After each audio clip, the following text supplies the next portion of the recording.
Morning, everyone. Can you see me? Quite small. Might move this side a little bit. Just very quick welcome to everyone in the room. It's amazing to see such a gathering. I'm Gemma Reid. I look after our global corporate philanthropy programme, and it's my real pleasure to welcome you here to our European headquarters here in the City of London for the Young Londoners Inclusive Growth Summit.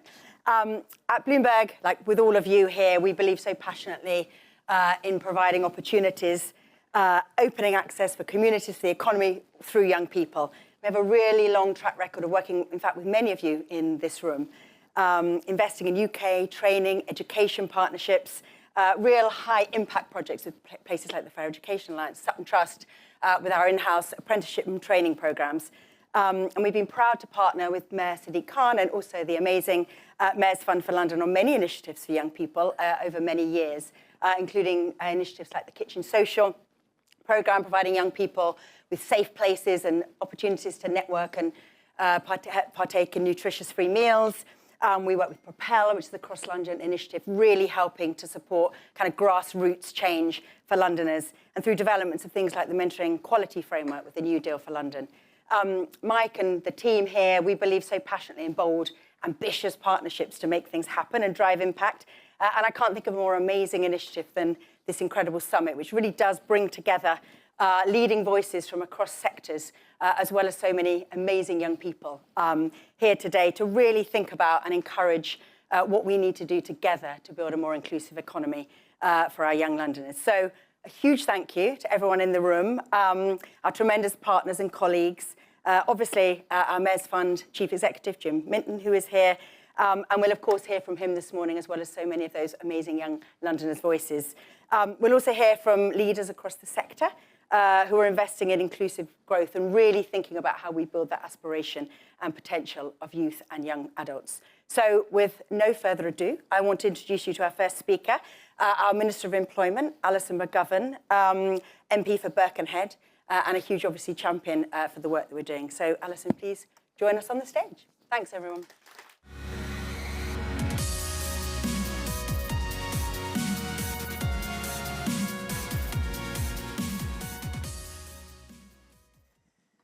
Good morning, everyone, and thank you to Gemma for the very warm welcome. It's an absolute pleasure to be part of this summit and to see so many people who are invested in making sure that young Londoners are able to get on in life. The work of the Mayor's Fund for London is designed to counteract the many barriers to success that young people in London face. And I think that's rarely been needed more than now.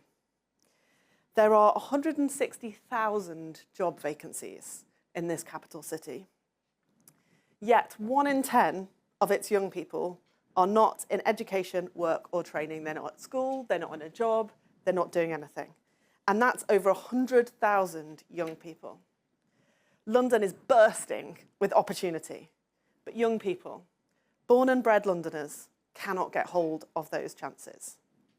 And as the United Kingdom Minister for Employment, I think about that challenge a lot. You hear so much about young people today, particularly, I think, their attitude to work. Now, being young has always been a contested identity. There never actually was a generation of young people that the forces of conservatism didn't write off. From teddy boys to grime, from punk to pink pony club. But I do think there is something specific that we should remember about today's 18-year-olds. Because 5 years ago, they were 13. Today's 19-year-olds were 14. Today's 20-year-olds were 15. Why does that matter? I think you all know the answer. COVID. That precious time when socialising begins was just not possible for today's young people. They sacrificed socialising with their friends in order to keep our country safe. And at the age when they might have been getting public transport to school together with friends for the first time, they were worrying about whether the broadband would hold up so that they could learn at all. At the age when they should have been going to their first house party, they were, in this city, often stuck in housing too small at the best of times, never mind during lockdown. For those young people who are now 21, turning 16 was a uniquely isolating time. It should have been full of fun. Instead, they had to give up those formative teenage years to help save lives. And my conclusion from that is this: we all owe those young people. We really owe those young people.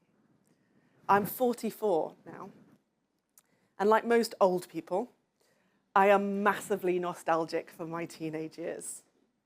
I think about arriving here in London, aged 18, and meeting friends for life. We stayed awake all hours, and I discovered the joy of a 24-hour bus service. But like all nostalgia, the idea that the best thing for today's young people would be to go back to my 1990s past would be wrong. We owe today's young people better than a world where traditional forms of employment routinely exclude people on the basis of a health condition. We owe today's young people better than the London that I knew then, before the end of Section 28, before the Equality Act, before the minimum wage took effect. We owe today's young people a real plan to change their fortunes. Our task is twofold: recognise the unique circumstances in which this generation became adults, and recognise the unique opportunities of being young in a global city like London. The challenges are huge, but so are the chances. Now, the first challenge that we face is health, particularly mental health. And last week, the Keep Britain Working Review published new analysis, which showed the under 35s account for nearly 1 in 4 people out of work due to ill health. And they are almost 5 times more likely than their peers to be economically inactive if they have a mental health condition.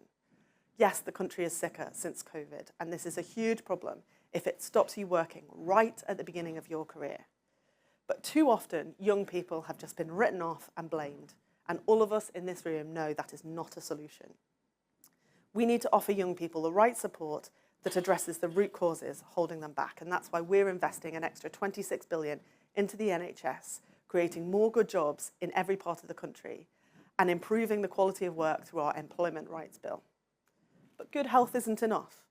We know that in London, young people who would really benefit from all of the amazing careers this city has to offer are too often overlooked. Now, across London, community-led initiatives are doing brilliant work. Youth employment and mentoring schemes like the King's Trust and the Baytree Centre, mental health and wellbeing services such as Centrepoint and Spurgeon's, education and skills programme like the Clement Janes Centre, Action for Children and DebateMate. But the system we inherited when the new government came in ran everything from Whitehall, paying no attention to the specific barriers that young people in London face. And we're going to change that with our youth guarantee, which will give every young person their chance to succeed with access to training, apprenticeships, or support for meaningful employment for every 18 to 21-year-old in England. We've got to prepare young people for the world of work. And in London and beyond, it's local leaders who know best how to connect the dots. And I think Holland is here from Lambeth. And it's that local leadership that we really need. Because people know best about their own area, better than in Whitehall, what support and services is available, as well as what the specific challenges are for young people and the talents that they truly have. And that's why we think right across the country, mayoral strategic authorities are well placed to deliver that growth and raise living standards across the country. Alongside the Department for Education, we're working with them as they lead the way by delivering our Youth Guarantee Trailblazers in 8 areas across England, starting from next month with 2 of them in London. Those Trailblazers are backed by £45 million worth of funding. They're going to test how we can bring support together so that no young person falls through the cracks. We are moving on from a Department for Work and Pensions and a government where one size fits all and where the help you get means the same thing everywhere. We'll join up, support, coordinated by and for local communities to make the most of what we already have and help young people grasp the opportunities before them. And we'll also get the help of the Premier League, Channel 4 and the Royal Shakespeare Company and others, making sure that the opportunities that young people get are the best ones going and set them on the path for success. I know the Mayor's Fund for London is in discussion with lots of organisations to provide those kinds of opportunities as well, including the Roundhouse and Somerset House. And I mention arts and cultural organisations and sporting organisations because I think that's where we often find true ambition for our young people, and that's what we want to see. We want to make sure employers get help to recruit talented young Londoners from diverse backgrounds. And so many times when I speak to businesses, including in the capital, they tell me how the labour supply, or the lack of it, is holding their growth back. And yet, at the same time, across this country, we've got nearly 1 million young people on the scrap heap. And we've got a network of around 600 job centres up and down the country that only 1 in 6 employers use to recruit. So alongside the changes I've set out, we're going to reform our job centres and build a new jobs and careers service that serves employers better and serves young people better. We'll work with them to understand and support their recruitment needs now and in the future. And it's through that good relationship with business that we will deliver for young people. I want the best jobs in this city to be accessible through your local job centre. Because if we want truly inclusive growth, where the incredible economy here in London grows and reduces poverty, this is how we do it. Work with employers to get them the staff they need. In February, I announced a record-breaking expansion to our sector-based Academy Work programme, bringing over 100,000 tailored workplace training places from April. And I think that this completely new approach, working hand in glove with employers, is how we'll serve young people well and how we will begin to repay that debt we owe to the pandemic generation. But there is something more.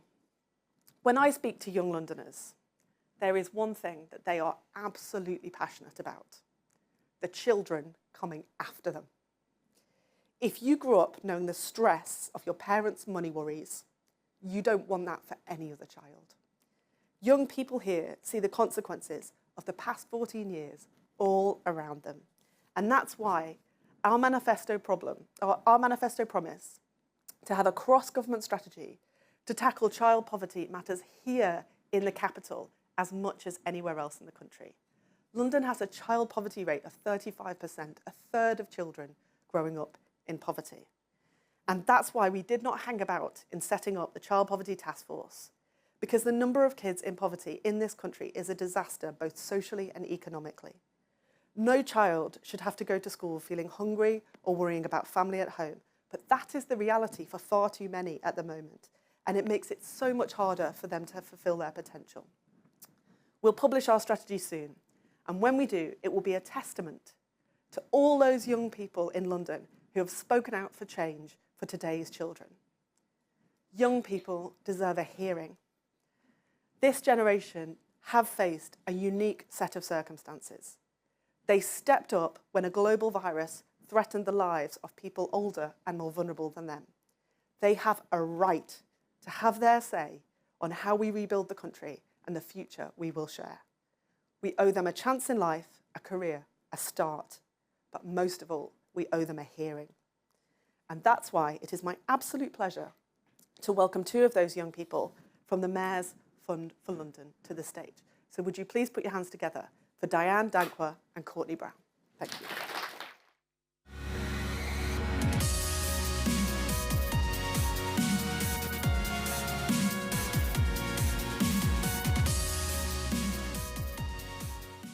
Hi everyone, thank you Alison for capturing the experiences of young Londoners so beautifully. I was truly inspired. At the Mayor's Fund for London, we champion opportunities for young Londoners facing the biggest barriers and provide power through our platform so that we can have a real say about how our cities run now and in the future. This is why we are honoured to speak at this summit and place young Londoners' views at the heart of this discussion. Beyond today, MFL has placed young Londoners' views at the heart of storytelling. Courtney and I were part of a team of amazing young storytellers and creatives who wanted to hold space and capture the hopes and aspirations for young Londoners. We wanted to discover what their dreams were post-education. We heard some really inspiring paths. We wanted to discover how they felt about politics, and we wanted to see if they saw themselves thriving in the city. But the reality is, many young Londoners are simply trying to survive rather than thrive. They have grown up with disrupted education and childhood due to funding cuts caused by austerity, lost time in education due to the pandemic, as Alison described, and face economic instability due to the cost of living. The young creatives and I can relate to these experiences and conditions, which made this project that we did even more impactful and youth-centric. Apart from their hopes, we wanted to capture how these barriers have affected their lives and wanted to paint a true picture of what it was like to be a young Londoner today, and move those with influence and power to make real change and partner with projects like this to give young voices a real say in this city and be part of conversations about change. I would like to thank Cllr Foundation, specifically Katie Ricci and Andy Leonard, who are here today. Thank you for funding the creation of Our Tomorrow, which I'll hand over to Courtney to introduce. And thank you for believing in the importance of giving space and a platform for young Londoners to have a real say about our city in our own voices.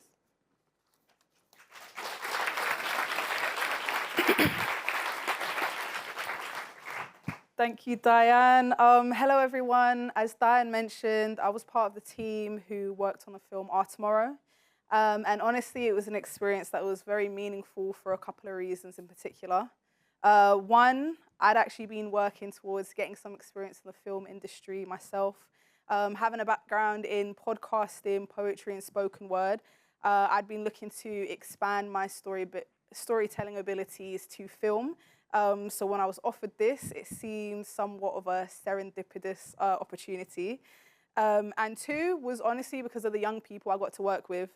Their lives, their ambitions, and their voices. It really highlighted the next generation's growing pains as they transition into adulthood, but also what they want, in their own words, their future to look like. To capture all of this, film was our medium of choice to represent the different personalities and people involved, showing the positivity and ambition that our generation has. And like I said before, the group of young people we got to work with is what made the film. So I'd like to thank all the young people involved in the project, both in front and behind the camera. Some of them are in the room today. So during the break and the networking section, please take time to speak to the young people involved and ask them what they learned during our project, about any skills they picked up, and also take a minute to get to know us and the different experiences we have growing up in London. No two people are the same, and neither are our stories. Something I often heard is that young people are the future. The truth is, we're already shaping the world right now. One idea, one moment, and one story at a time. So while you're mingling, if you're looking to hire a group of talented people full of fresh ideas and ambition, then look no further because we're right here today. Feel free to talk to a partner, feel free to talk to a member of MFL and consider partnering with them to help you reach more young people and create these employment opportunities that we need. It's a great chance to be the change that you want to see. Now, without further delay, we'd like to share the short pilot film we made called Our Tomorrow.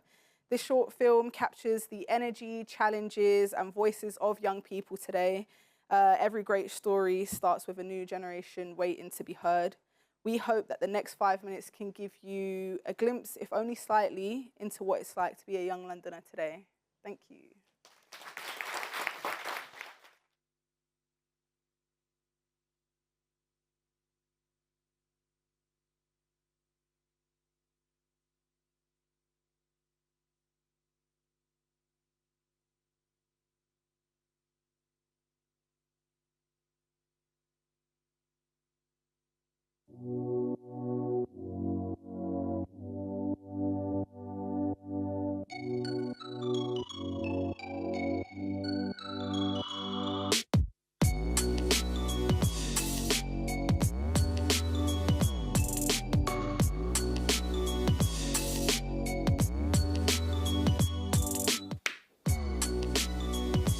For many people, London is a brilliant, successful global city, but the spoils of London's successes are not shared equally. Too many young Londoners face significant barriers to their success. These barriers have increased since the pandemic, cost of living crisis, and reduced opportunities, just to name a few. So finding a path and having the confidence to pursue your passions is not always easy. It can be hard to not lose track of tomorrow. I feel like it's always good to work towards something, like have a goal in mind. Then when I got arrested, I was just thinking about it's either in this role thing, it's like either dead or in jail. So I didn't want to end up neither of those. So I was just like, yeah, let me take this music seriously. In the future, I want to be able to have a community centre with like, from the age mainly from 10 to 18. If not that, in the future, I'll be able to like a doctor for little kids or fly around the world and be an influencer team. Being able to combine my love of science and biology and chemistry with like my desire to actually make a change in the world. Because obviously in fashion, you don't really see many black women that are designers. So it's like, I would love to be someone that's up there, like high-end luxury, stuff like that. But if we're thinking realistically, it's not gonna happen. Whilst the events of the last 10 years have created barriers to success for young people, being on the receiving end of empty promises and the last in line to be consulted on decision making has created a divorce from power. How can young people trust those making decisions for them? And how can they be provided with the tools to live their best lives? These are the people who you're relying on to like live. I feel like politics is just for old people. When politicians are thinking about making rules about X, Y, they don't really incorporate us. Politicians could make more opportunities for like the youth and stuff like that, and maybe make it easier to like get jobs and that, because it is quite hard to get jobs. Because I've applied to like 200,000 jobs on Indeed and I haven't got any. After they got that money and they've paid everything off, their rent, whatever, they don't have no money left to do anything else. Are you doing anything to get us out of the situations that we're in? And so today, I'm pledging to make London the best city in the world to grow up in. We create platforms for young people to express themselves and connect with policymakers. Young people tell us that they are most comfortable being involved in decisions that affect them when they are given a space to tell their stories. And through their storytelling, we believe social change can be made. Chicken and chips back in the days was £2.99, or even less than £2. Now it's like, what, £5? 6 wings and chips. We live in London, but we haven't seen half the things in London. We end up just chilling outside a lot, and I hate being outside, especially in this weather.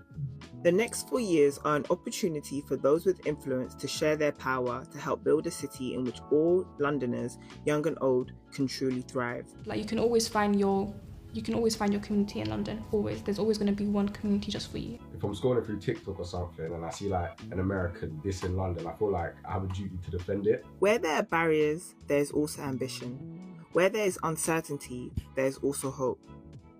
These are the voices that are least likely to be heard, but they reflect a real side of London, a side that is hungry to work together for success.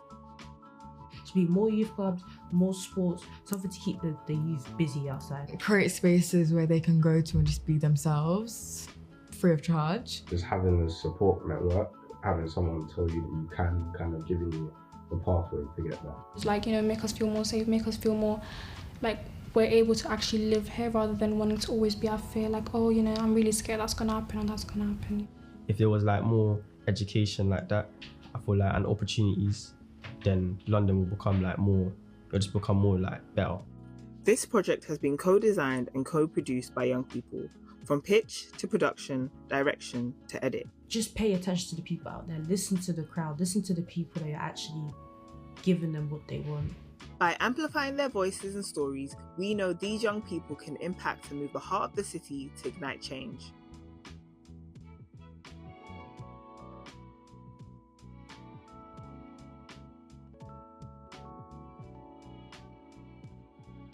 I think it's really important to give young people the chance to see that there are things that you can do. Our dreams, our London, our tomorrow.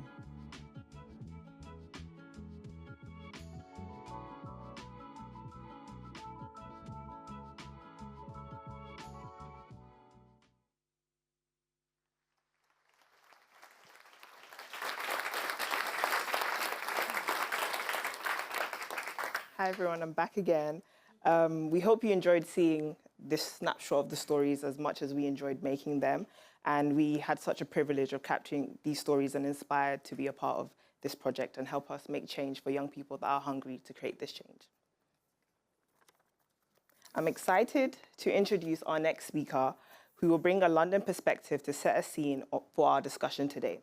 Councillor Cllr Holland, the Chair of London Councils, will share some of the headlines from the London Growth Plan, which London Councils and the Mayor of London launched last month. Please welcome to the stage.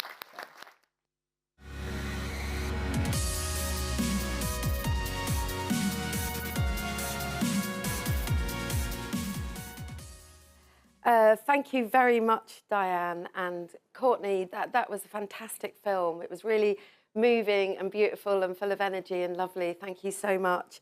It's fantastic to be here, and it was wonderful to have a government minister here backing this summit today, and brilliant to hear from Minister McGovern about the commitment of the government to supporting young people as part of the National Growth Mission as well.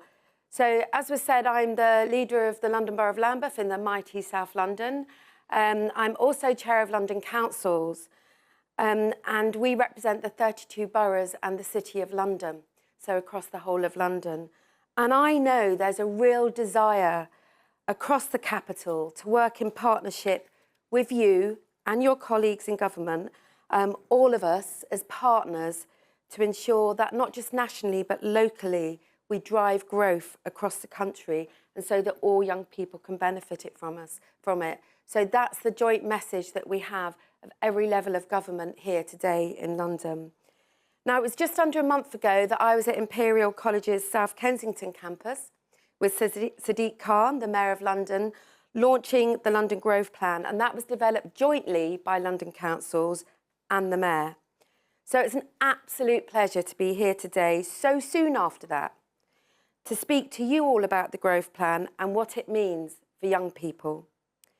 Now, throughout the development of the London Growth Plan, we had two questions at the forefront of our minds in all our discussions. How do we ensure everybody can benefit from the opportunities offered by economic growth in London?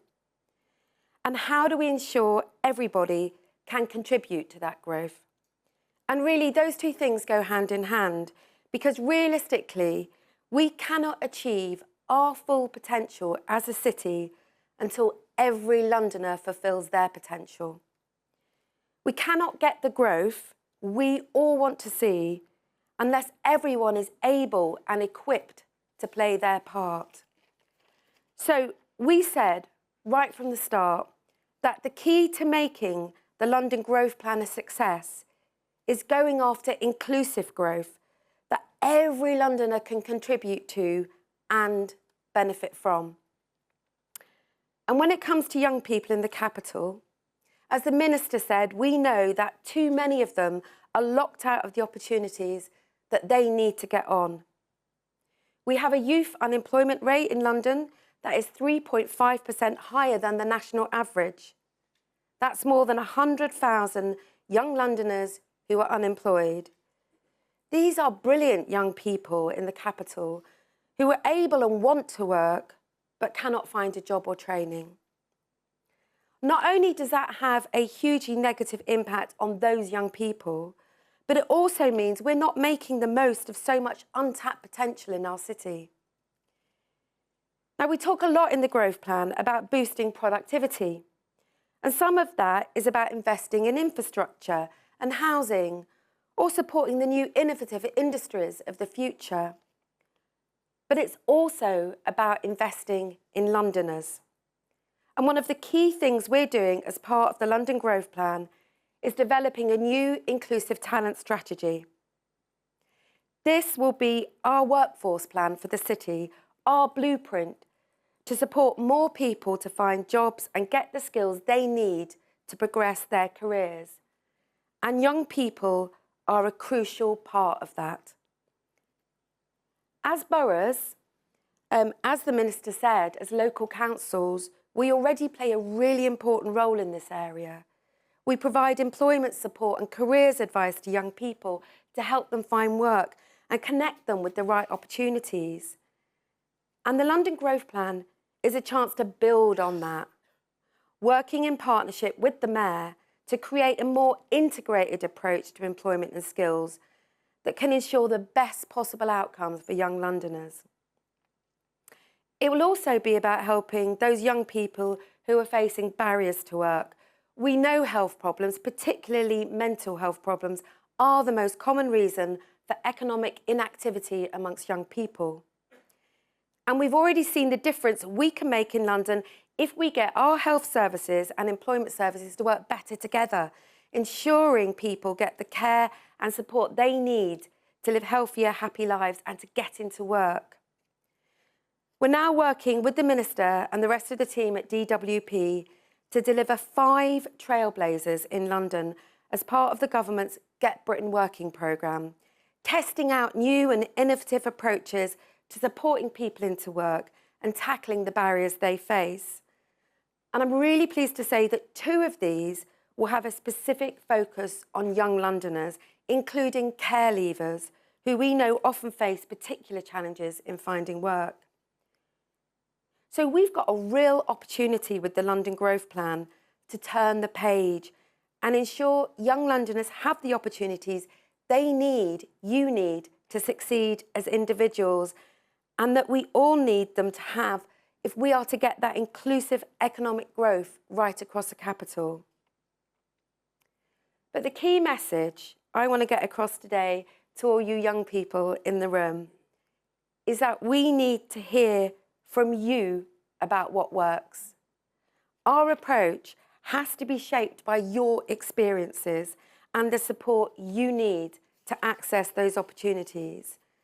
So I'm really, really pleased that we've got the chance today to bring together a huge range of partners from across London and to put young Londoners' views, your needs and your insights at the heart of our discussions.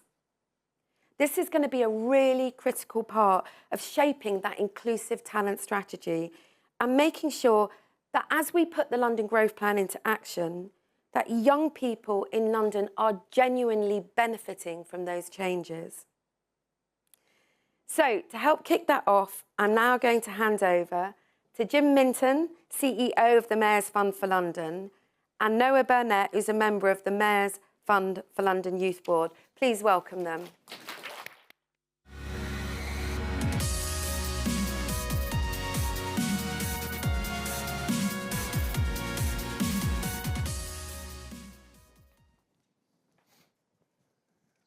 I'll stop. Great, thank you. Thanks, Claire. That was great. It was really, really good. I think all of us appreciated hearing your commitment to inclusive talent and how well the growth plan aligns with what the Minister told us before. And I know, like all of us, would have been really encouraged to hear the way that you talked about involving young people in shaping the future strategy. That's what today is all about. So it was really great to have that articulated so well by you, and really good to hear you echo what the Mayor said a couple of weeks ago when with you he launched the growth plan, highlighting its focus on maximising the moment of opportunity for the next generation. And today is like the start, I think, of honouring that commitment to young people and ensuring that the tens of thousands of good jobs in growth sectors that will come from the growth plan are open and accessible and transformative for young Londoners. I want to thank you all for being here today and part of this Young Londoners Summit. So often we hear talk of young people fulfilling their potential. Well, today's summit is actually about London fulfilling its potential. It's a global city, huge wealth, fantastic opportunities, bursting with opportunities, the Minister said. Dynamic businesses, many of whom are here with us today. Strong, diverse communities represented with the leaders who are here today as well.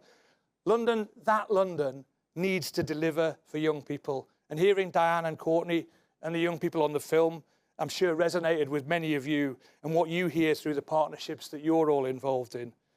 Like what was kind of so profound to me, I think, was both the enjoyment and the excitement and the value that those young people were showing that they get from those partnerships, but also their real sense of frustration that their talents and ambitions don't always find an outlet, that they're too quickly ignored or written off, or they're just simply not seen at all. So we've tried to carry those insights into today and shaped the event with young Londoners like Noah and like Courtney and like Diane that you'll hear from throughout the day, so it really reflects their ideas and their agenda. It's brilliant, as I said, to see so many of you here today, our partners from business and communities, from education, from policy and funding, and all of you have got a really massive stake in working alongside young Londoners to shape that future. Sometimes people ask me, as the Chief Executive of the Mayor's Fund for London, how are you going to make impact? I mean, we don't have the power of the Mayor. We don't have the power of government or local authorities or London councils or the global businesses, but we are able to bring those diverse interests together, to be a catalyst, to broker new partnerships, to bring in new resources for desperately needed investment in young people, to convene, to connect, and to champion. And that's what today is about. Convening, bringing those diverse partners together to make something stronger. It's been lovely just to see those connections. Mizan from Ekota talking to Zoe from Google, Chris from JC Deco talking to Adriano from Leighton Sixth Form College, Diane from the Avenues talking to Alice from Stanhope. You know, fantastic combinations of people that you just wouldn't get anywhere else. Make the most of those today. Connecting. You've heard from the Minister about the national ambition and the agenda. You've heard from Claire, and you'll hear later from Howard, the Deputy Mayor, about the London Growth Plan. And you'll hear from communities and from businesses, from GLA colleagues and funders, and vitally from young Londoners. This is all about joining the dots and making those connections so London can fulfil its promise to young people. And finally, championing. Young people are genuinely front and centre today. Yes, the focus is on growth, but how that growth can benefit young people. Yes, we've got employers and businesses here, and we're asking how they can open up new opportunities for young people. On policy, but specifically how it can engage young people, and most of all, on London, and shifting power to young people so they can shape the city they want it to be. Every journey begins with a first step, and as Claire set out, one of the first steps in the growth plan is the development of an inclusive talent strategy. Well, let's say to Claire and to the Mayor and to Howard and to the Minister, we can do that. We can shape that strategy for you with the voices of young people. We're all up for the challenge in this room. You wouldn't be here if you weren't. And more than anything, young people are up for the challenge. And together, I think we can fulfil London's potential. Thank you.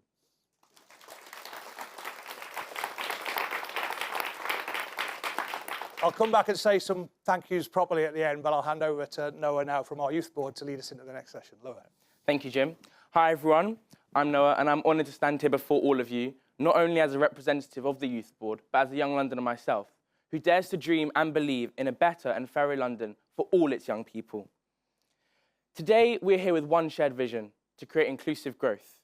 And just so I look out now at everyone here today, I think we'll actually achieve that today, because everyone here shows the promise to actually be able to do something today.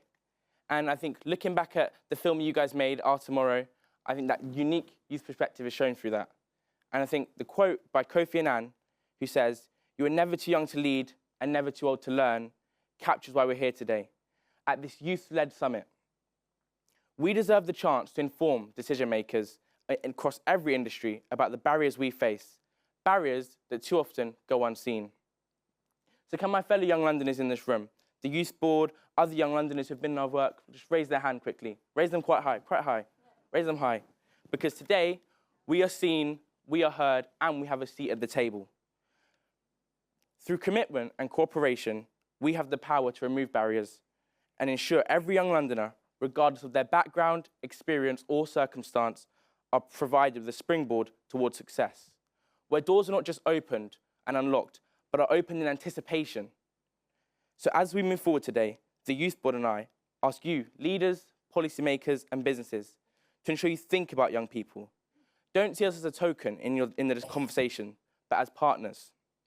Let this summit not just be another conversation, but let it be the spark that ignites real, lasting change for a brighter future. Let inclusivity no longer be a concept, but a reality for every young Londoner. And now I turn for you to discuss this question up there in a minute. What changes could your industries or sectors implement to empower young people? And I know we'd love to hear all of your opinions and views on this during our networking lunch later, and include the young people on the tables in your discussion. Learn from our struggles and help us thrive, because when young people thrive, London thrives. Thank you.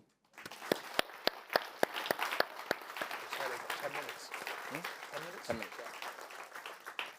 We've got a 10-minute discussion, so have a little discussion on your tables. Thank you.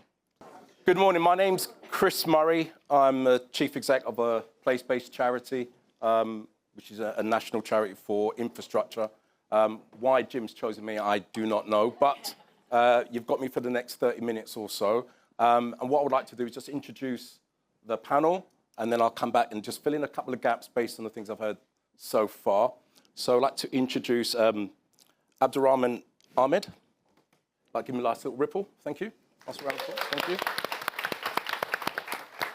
I'd like to introduce Natalie Vincent. Candice James. And Tina Ramdeen. So the conversation for today really is around breaking barriers, building the futures for young people. One of the challenges around when we think about young people, we don't, in a way, think about the pathway to success. And that doesn't start at when you're 13 or 14. That starts when the children are much younger.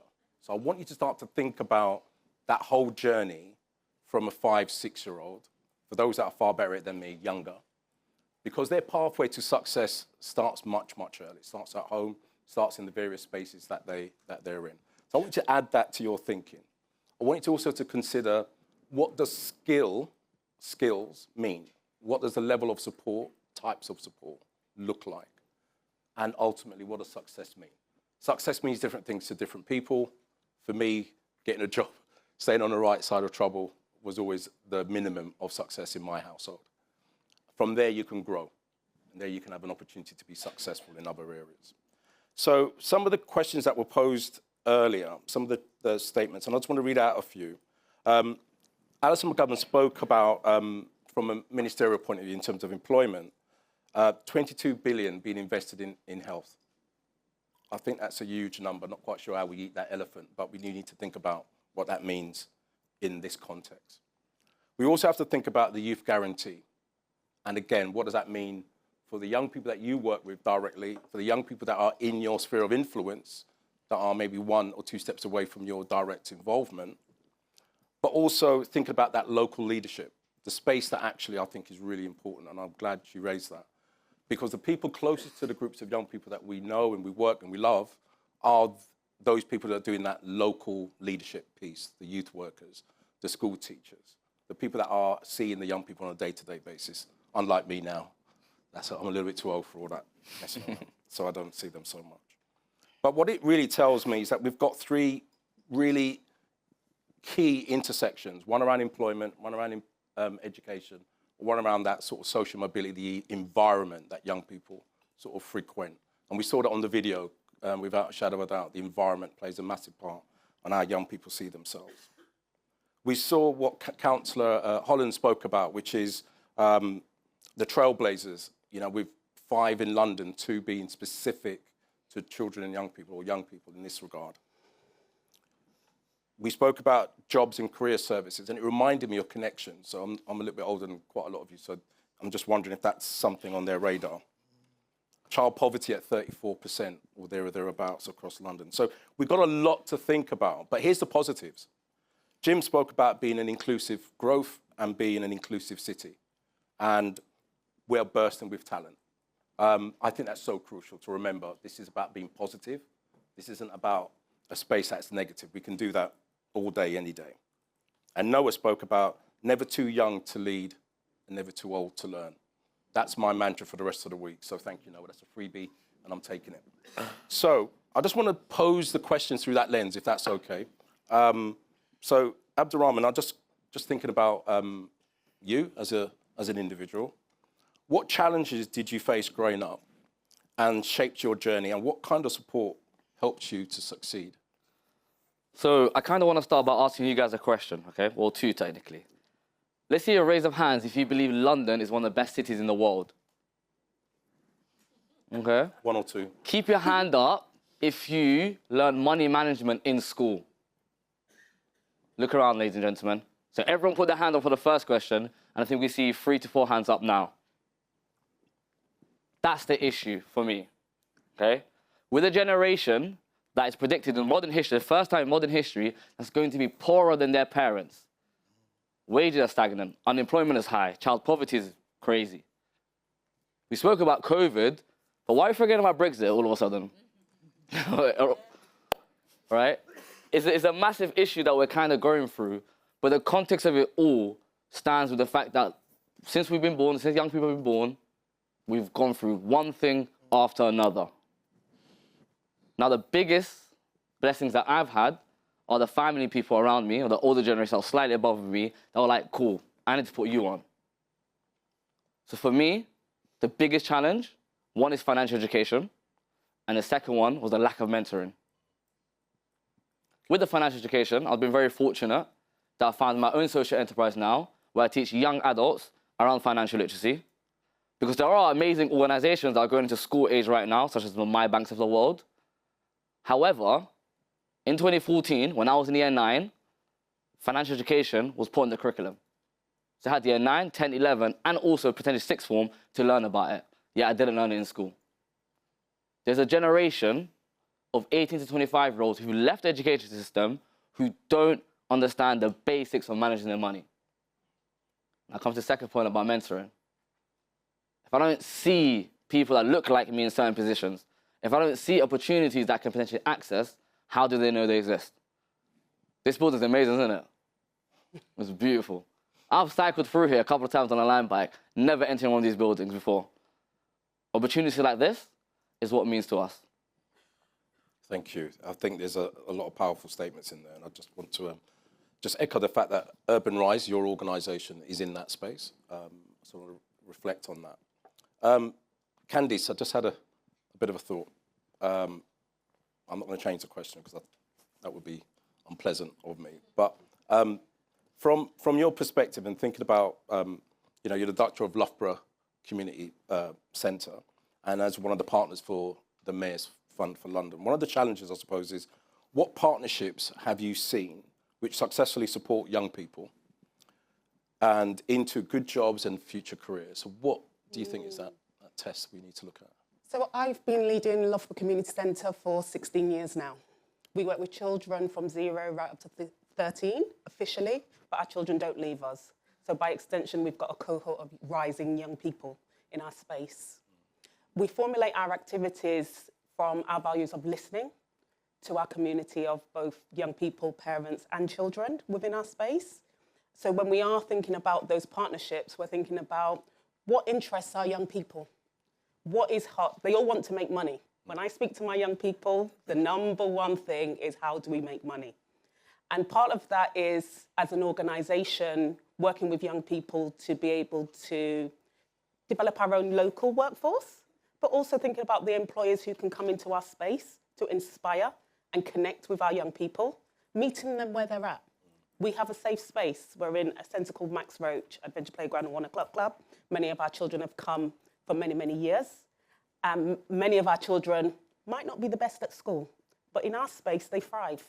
So come and meet. We want employers to come and meet young people in our space where they feel comfortable, where they are nourished. There's always a hot meal.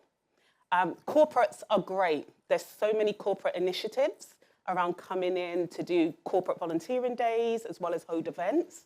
But what we recognised in our space is that we couldn't have the tokenistic one event at Apprenticeship Week. You need to have a rolling programme of activities throughout the year, because young people don't just step into a space and think, yeah, this is for me. Also, because there's a multitude of young people needing these opportunities, you might not get your first opportunity that you step into. But having employers come into our space at various points throughout the year really enables young people to connect with different industries. One of the things that I really loved is that some of the teams would come in and actually play with young people, whether that's sport, art, share your skills, because actually you need to get to know what makes these young people tick. There are some amazing, despite the bleak outlook for many of our young people, we're in a highly disadvantaged area, they are great young people and they have so much potential to do great things. And part of my role and our role, I suppose, is to inspire young people to dream beyond their wildest dreams. So I think giving opportunities, making sure employability is embedded within your activities, it shouldn't be an afterthought. And I think definitely in our space where we're always trying to nurture talent, and I definitely do have the next Prime Minister in our space as young people, but bringing them to different environments. I feel honoured to be here today, but I've got no young people with me. I should have brought a pool of young people to inspire them that, yes, we can be in places like this. Yeah.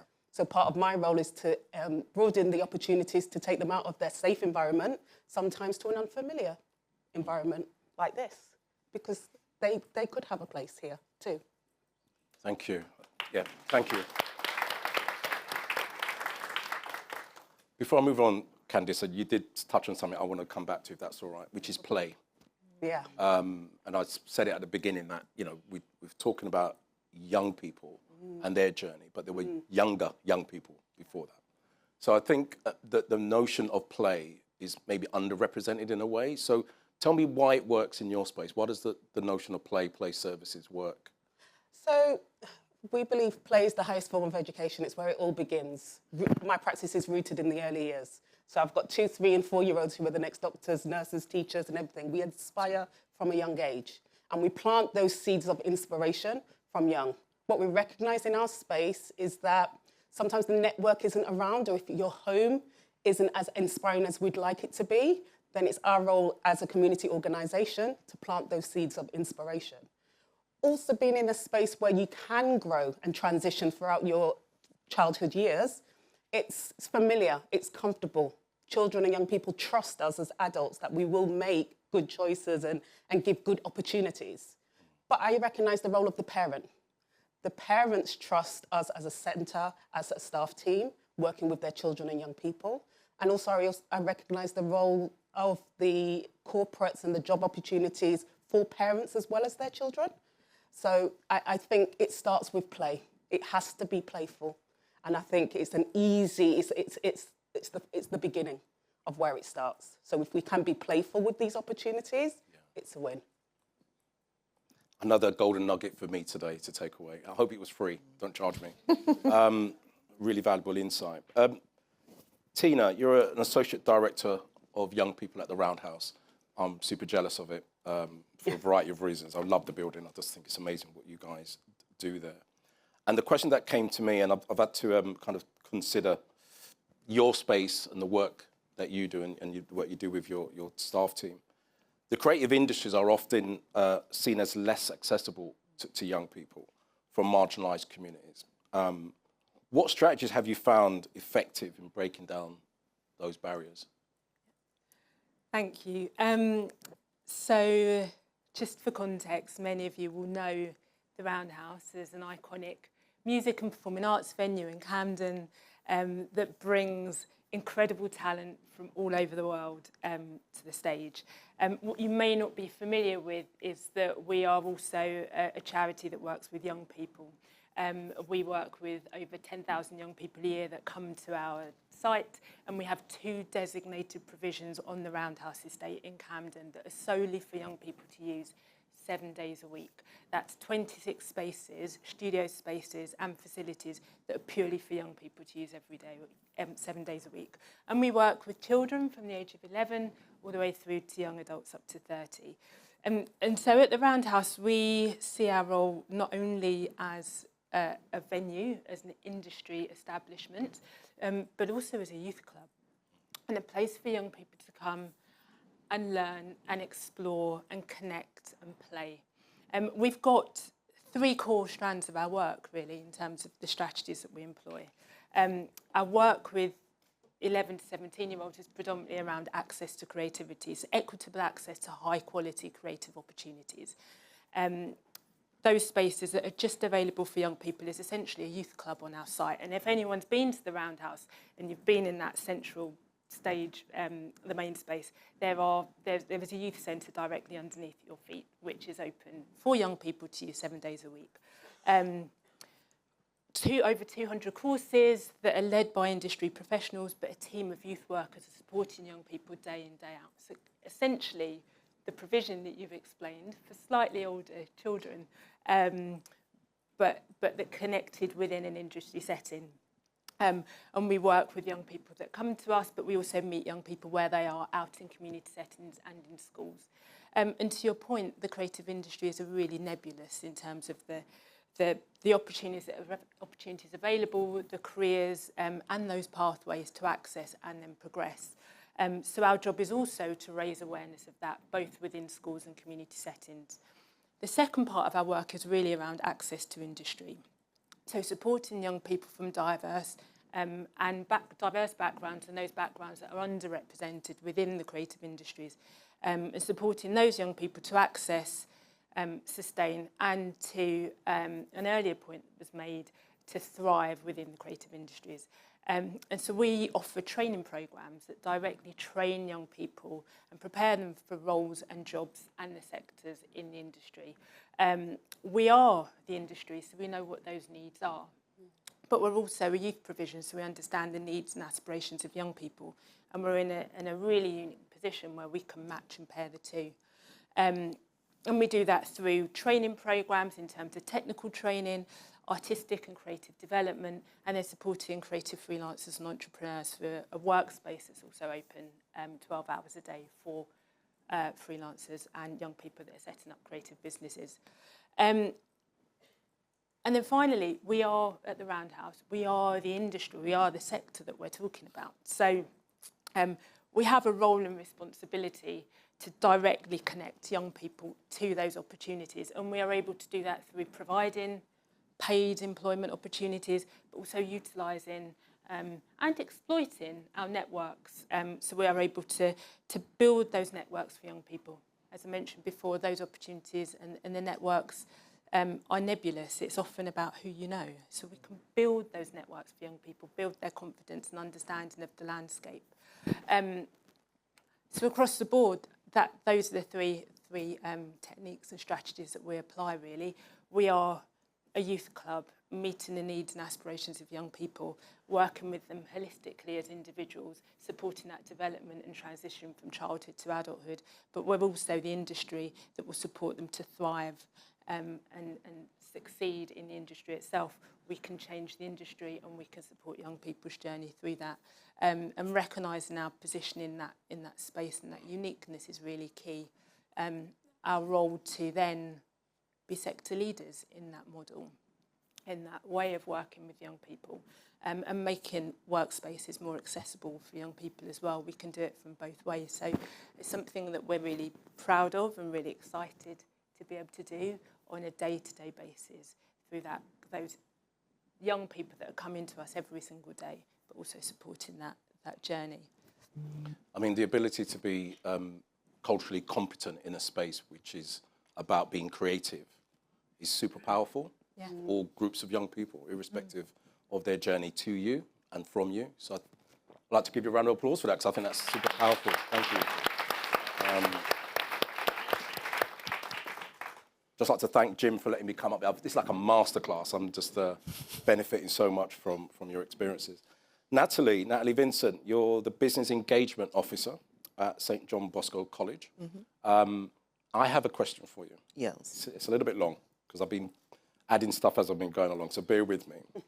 How can employers help schools and colleges to better connect their students and meaningful opportunities for young people? Now, I do want to add children in that, but you just speak of that, to gain real-world experiences, which is exactly has just been outlined for us at the Roundwood. So can you talk us through that? What does that mean for you? I suppose the quick answer is experiences. So exactly as Candice said, and Abdurrahman said as well, it's about real-life experiences. So how can we immerse them in new experiences that add value to their lives and get them thinking bigger? So even from what we saw in the video earlier, you know, there was a young lady speaking about she wants to be a high fashion designer, and then she almost self-corrected and said, actually, that's beyond me. But why? You know, so for us, we like to think about how can we expose our students to the opportunities and, you know, environments that are going to get them thinking bigger than their current postcode.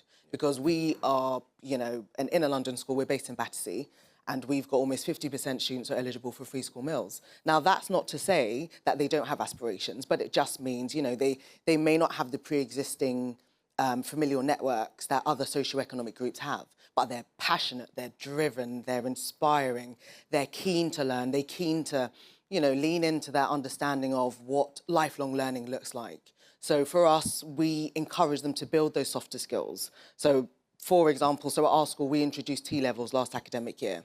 And something that's different with T-levels is that they have to do essentially 45 days in industry. And we have to prepare them for that. So that means going out to networking events, you know, creating a LinkedIn profile, accessing, utilising that LinkedIn profile, building that confidence to go up to an adult you've never met who's potentially doing a job that you would love to do and ask them for their LinkedIn details.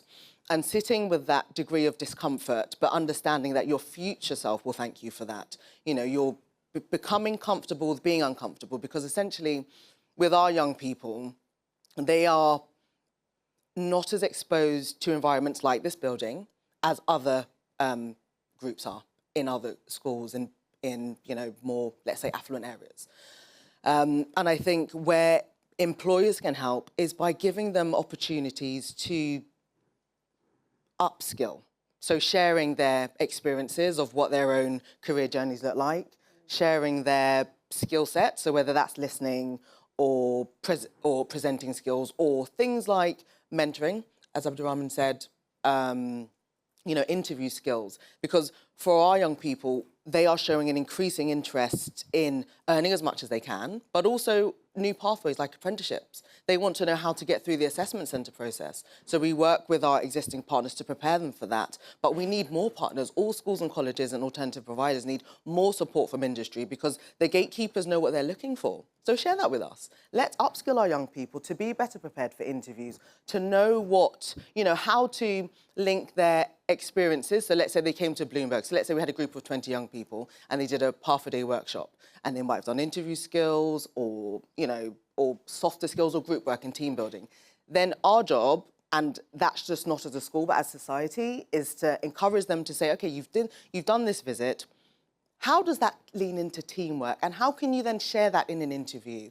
What, you know, if you use the STAR framework, so that's, you know, so situation, task, action, and result, how can you then connect the dots? Because that's all they need. They have the skills, they have the passion, and that's what we want. You know, when we heard from, I believe it was Noah, the head of the, you know, the Youth Trust, we want them to be as passionate as him and as forthcoming and as articulate as all the young people that I've heard speak today, because they're there, but they just need a bit of support and moulding. They have the raw talent. You know, we're very fortunate to live in a diverse city like London, where we have, like, for example, at our school, we've got over 52 different languages. They've got the English as additional language. They already have the skills, the cultural nuances. They can speak, you know, to global audiences. But how are we, you know, supporting them? I don't want to say moulding, because it's about nourishing and encouraging, because they are, as we heard earlier, all individuals. But how can we draw out those individual strengths and qualities that the world needs? Again, round of applause. I worked in a London borough not too far from you, and there was over 75 different nationalities and over 100 languages spoken. Yeah. And not a million miles from here. But never saw that as an asset. You know, the language acquisition and the ability to be in different spaces and to manage self in that is important. And I credit you for doing that. Thank you. I did make a note of the 45 days prep. I might need to talk about that. Be interested to see how that works out. So we're on to the final stretch. I just want to come back to you, Abdurrahman. Just got a perspective, really, as a young Londoner. What's one thing you would like people in this room to action to remove some of the barriers to employment, as we've discussed as a panel? So I have a potential, bit of a challenge, bit of a homework for all of you guys here today, right? I would like, even that's if you mentor someone, I would like for you guys to pick up one additional young person to mentor. Noah mentioned, I think there's a couple of young people in this room today. So you guys can start today. No skipping on the homework today, right?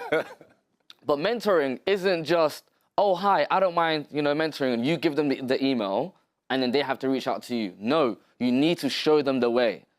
A lot of young people, like, it might sound shocking to you, a lot of young people don't know how to email, feel scared of emailing, right? LinkedIn is not a social media they're used to. Teach them the way, show them the path. And one guiding, I'm going to workshop facilitator mode right here, but one guiding thing that you could potentially do is ask yourself this, right? What is one thing I wish I knew when I was 18 or 14 or 15? What are some skill sets that helped me in my journey? We get you need to go maybe study, go university, X, Y, Z, interview skills, TV, they're all great, we know. But what are the other skills? There are a couple of nuanced things in there, right? Okay, when you go to the interview, you do this, and how to be a better human, communicate. Whatever it is, whatever your skill set is, please, please go show them the way. Show them this is how you email, this is how you come up with a plan. So maybe you tell them, for the next 3 months, we're going to be speaking about this. How does it look like for you? Do you want to add something in there? So on and so forth. And then the next 3 months, they're coming up with a plan. Is that enough? Is that good enough? Yeah? We've got the room. We've got the room. I'm dying to see what the homework is, actually, because I'm going to go around and ask people who they're communicating with. So we're just on the final stretch. We're just going to wrap up now. But we've got 2 or 3 minutes. I can take a question or two from the floor, if there are any. Do you want to shout out your question? Yeah.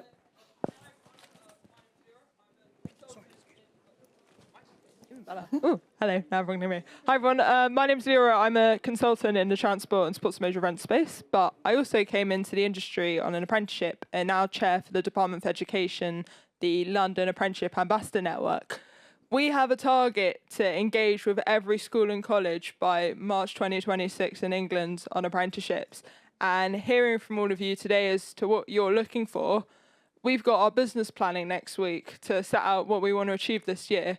What do you want me to write in that? What would be like, obviously I'll do some work as well, but what would be your bucket list of things that you'd like to see us do this year from an apprenticeship perspective to help all of you? Can I just ask one response each, if that's okay? Okay, Candice? I think you're missing out a whole pool of young people. You need to connect with grassroots organisations and other establishments. Some children aren't in school. Thank you. I'd agree. I mean, I think we hear a lot about what can we do to make young people interested in opportunities at a certain point. It is about engaging them and raising awareness at a much younger age, and that informal learning space and the opportunity to play and explore and build a curiosity and a passion around an area, a subject, which will then inspire that ambition in terms of careers and next steps. I think it's too late. We've definitely learned at the Roundhouse it's too late if you're waiting at the point or supporting at the point to access the industry. You've unfortunately kind of put barriers in place for those young people that haven't had the opportunity to explore and play and test and learn and fail and try again previously. So I would say, what are you doing before that apprenticeship moment to engage and inspire? Could we just hold? Thank you. Yep. Oh, cheers. I'm just going to hold there for a second, just in case there's another question, then I can get the other two panelists in. Anybody else got any questions? Would you like to take the same question? Yeah, Yeah, absolutely.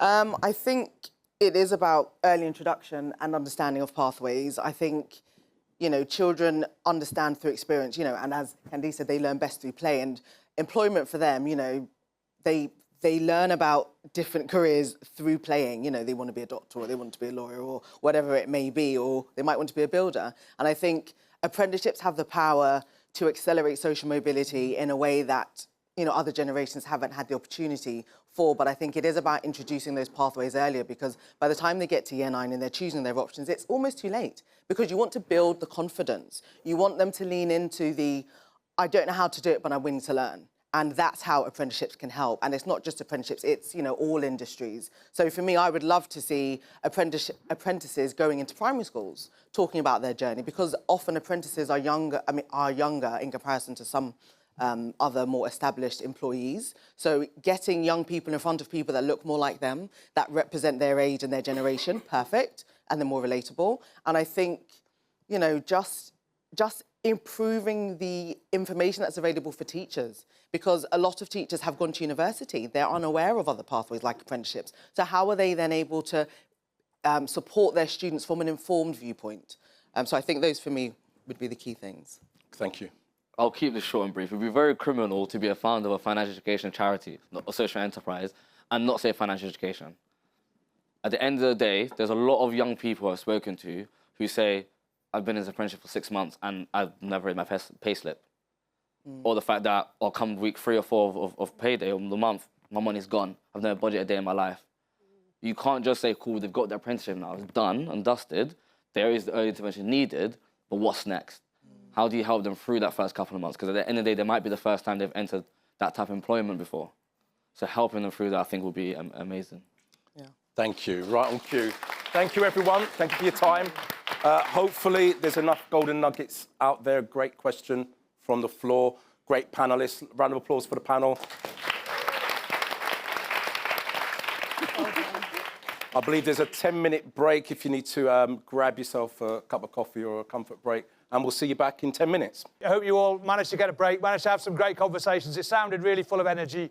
Thank you again for being here. Thanks for going through what was a really, really good first half. It was great to hear from the Minister, great to hear from Cllr about the London context, and a really fantastic panel where we heard about how we can support young people. The second half, we're going to think about how businesses and employers can do more, can open their doors, what they're going to do. But before that, we've got a great opportunity to hear direct from Howard Dawber, the Deputy Mayor for Business and Growth, alongside Alex Frank, who's an Access Ambassador from one of our programmes, who's been doing work experience, a Year 13 student. And they're going to be interviewed as a kind of fireside chat by Francine Lacqua, who's one of the Bloomberg journalists. So what a great bringing together of Bloomberg, the Mayor's Fund and young people, and the Deputy Mayor for Growth. So I'll welcome onto the stage and we can see how they go. Thank you.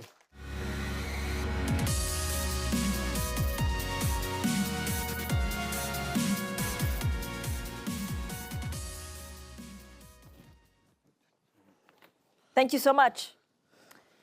This is exciting. I'm sure we could get a deal done between the two of you. We have 20 minutes to get something done. So thank you, Alex. Thank you, Deputy Mayor, for joining us. Deputy Mayor, maybe lay out, right, your main message to the youth right now. What's the London Growth Plan? What can they see as benefits? And how quickly can they see it? Wow. That's a big question. Hello. Good morning. I'm Howard Dawber. I'm Deputy Mayor of London for Business and Growth. I work for our Mayor, Sadiq Khan. Sorry, I should say Sir Sadiq Khan. Sorry, Sir Sadiq Khan. Don't tell him I didn't say that. So Sir Sadiq Khan, and I've done it now for a year and a bit. So I came in, he'd already been in for quite a long time, so I came in as a relatively new Deputy Mayor, so I'm still fizzing with enthusiasm. Long may that last. Exactly. So I'd say this. First of all, there's been a lot of doom and gloom about for the last probably 10 years. And, you know, we've seen a series of things that a lot of us in London weren't particularly keen on.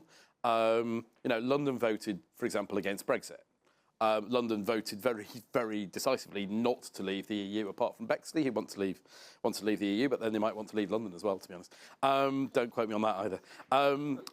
So we had Brexit, we've had some, you know, obviously economic trouble. Then we went into COVID, which had such a chilling impact on people moving around the city, people going to school, people going to university, people going into work. So it really messed things up a lot.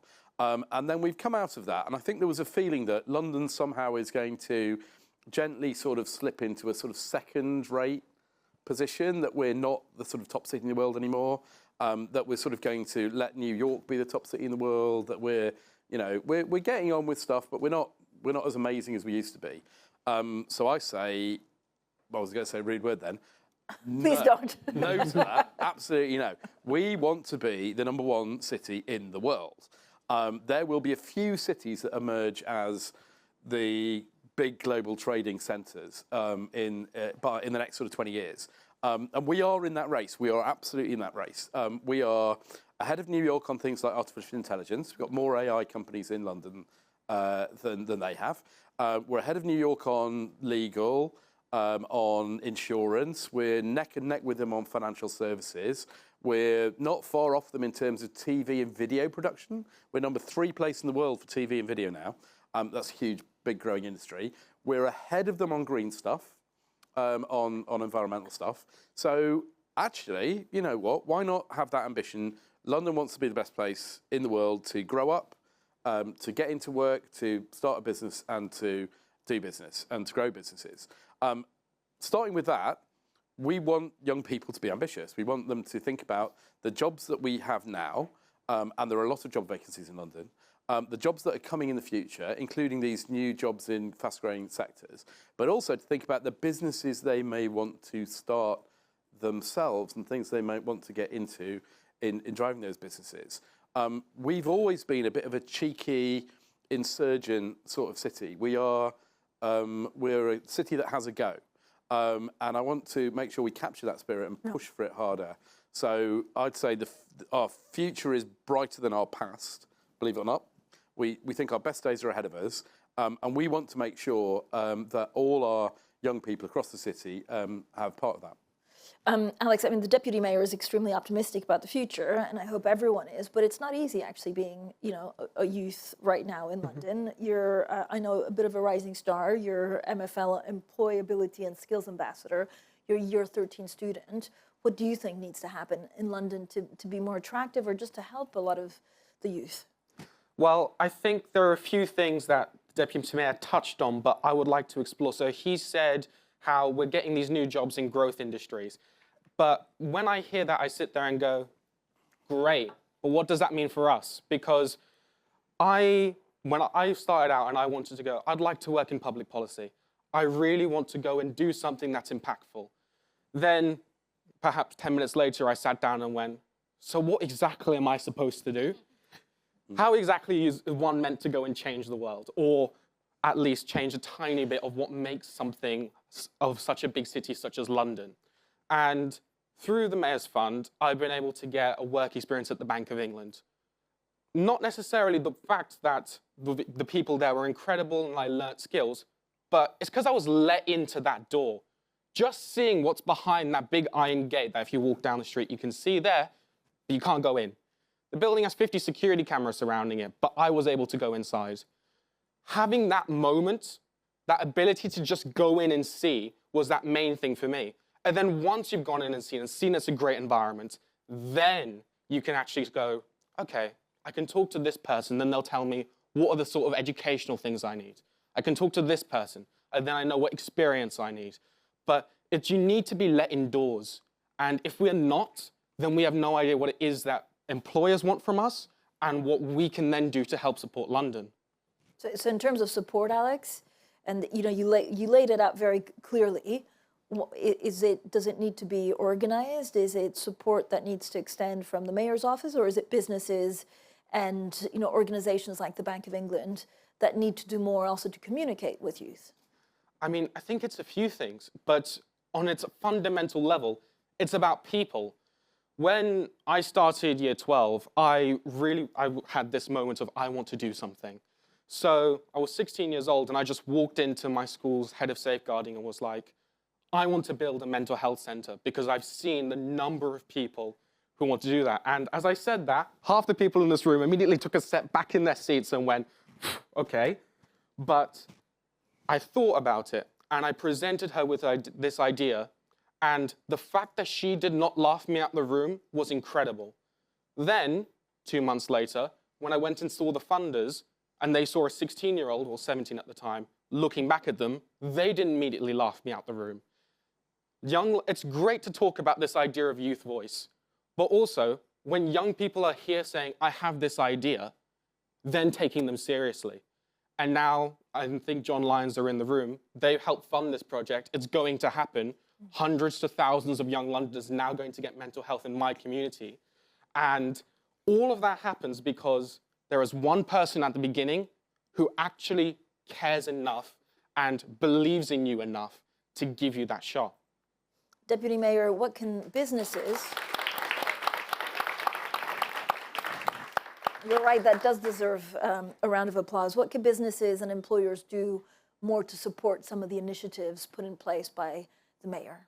So I think there's two things here. One is there are some really great programs being run by the Mayor's office through Mayor's Fund for London and some of our other programs on apprenticeships, on helping people to start businesses and so on. And obviously, we also run the adult skills for London, which is the post-19 skills, where we want to make sure that people have got access to the skills they need to, first of all, get into good employment, but also to retrain or to take additional training to get into jobs as the job market changes. We don't actually control 16 to 19 skills, but we want to have an influence on those so that we can get the colleges to work better.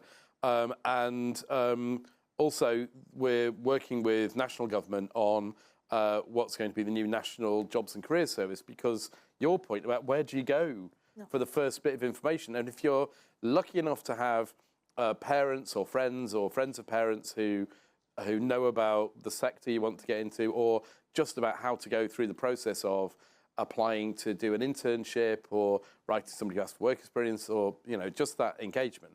If you're lucky enough to have that, then great. But if you don't, then where do you start? So having a really good source of good, solid advice about, if you want, so you think you want to get into public policy, well, here's some things you might want to check out, and here's some programs that are already there, so you know where to go. That's crucial. So that's something we want to build up, so there's a place that everybody knows they can go to get good information. The other side of it is businesses, and the thing is that businesses, most good businesses in London, really do want to engage with young people because that's their future. And a lot of businesses have got quite a lot of trouble filling vacancies. But we want to help them to put in place programs that will engage with young people, so that we've got meaningful work experience programs, that they reach out beyond their sort of comfort zone, so that they're reaching across the whole of London. Because it's one thing to have lots of people doing work experience who are the family and friends of people who work there or clients. It's another thing to go, right, actually we're going to work with a school in south of Croydon, and get people to come up on the train to central London and actually have that experience. So we're talking to businesses about programs that we might put in place to extend work experience, extend mentoring. We've got a really good mentoring program that the Mayor's supported, to the idea being that every young person in London should be able to get a mentor if they want one from business, and to support good practice and help people to share that. But we've got, I don't want to say for a second that we've got it right, because there is such a long way to go. And I meet young people all the time who are frustrated and feel like they haven't been given a chance to access it. And so that's something I personally, but also the Mayor, are determined to change. Alex, what are you most frustrated about? Again, it's about implementation a lot of the time, so it's what you see on the ground that makes a difference. To be honest, again, it comes back to that whole idea of most people, when you talk to them in industry, or if you ask for mentorship, they'll go, come back to me when you have a degree. But again, it's kind of putting the cart before the horse. We don't know what degree you want us to study. We don't know what A-levels you want us to take. We don't know if you want us to go and do a summer job in this firm, or if we can just go and learn another language and that's helpful. We don't know, and when mentors get provided, or when people go on placements, everyone says second to last year of uni, or in that summer holiday, but when you're there, you're 21 or 20. No, I asked on my table a bit earlier, what are you doing for people who are under the age of 20? Not many answers. Not many firms will look at someone like me and go, it's worth me talking to him now, because they might think that I'm not necessarily going to work with them, or they don't see the immediate benefit. But if you're able to find someone early, and if you're able to tell them exactly what you want, that removes a lot of the barriers. And this idea of mentorship, it doesn't necessarily need to be a big, long commitment that is done for years. That is incredibly impactful, and that is great to do. But having the option of someone literally being there and answering your questions to people who are not at the age where they've made all those choices yet. Because lots of people are ruled out because of their qualifications or their lack of experience, or just simply because they don't know you exist. I had a friend who asked me yesterday, what degree apprenticeships do you know are being offered? And he thought civil service, because he had a family member who worked there. He thought about the police, he thought about education, and he thought about those kinds of things. I said, have you looked at stuff like the British Museum or anything in the cultural sector? And he went, who thinks like that? Like, who goes to the person, have you thought about this old institution and that there's a place for you here? It's a great institution, because I know we have someone from the British Museum here. But who thinks like that? And I think that's a really powerful statement, because if I'm the only one thinking like that, then either there's something wrong with me, which I hope not, but I think it's important that more people do. And if someone has been not told about all these different sectors, and you're only telling them when they're 21, oh, if you had a time machine and went back 5 years, you could find a pathway that you'd like, that's not going to cut it. You need to engage with people and say literally, hi, we exist to them before they become at the age where they make those decisions. But Deputy Mayor, I mean, this is a tricky one because our jobs are also changing a lot because of AI and some of the skills that are required. I mean, one of the interviews or one of the questions we ask in all of our interviews is, if you had to go back in time, what would you study? Is it people skills? Is it actually, coding and things like that? So is it because the jobs are changing that it's difficult to, give a young person a clear idea of what's needed of them, or is it a communication problem?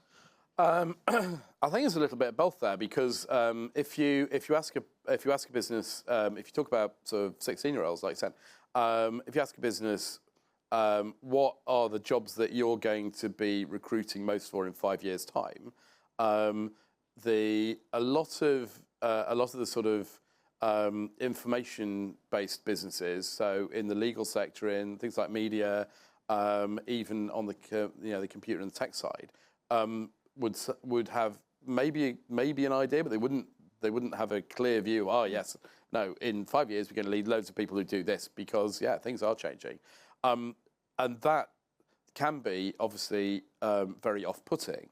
A lot of our education system and a lot of the support systems that are there for things like work experience are sort of based on a sort of a very 20th century model of, you grow up, you get this qualification, that opens the door to the next one, and you, almost like a computer game, you finish the level, you get the prize, you go on to the next level, you get a prize, and then you get a good job, and then you stay in that job until you're 65 and you retire. The world's not like this anymore. There are lots more opportunities, actually, but it can be a bit scary, both for the young people looking at, what is the future going to be.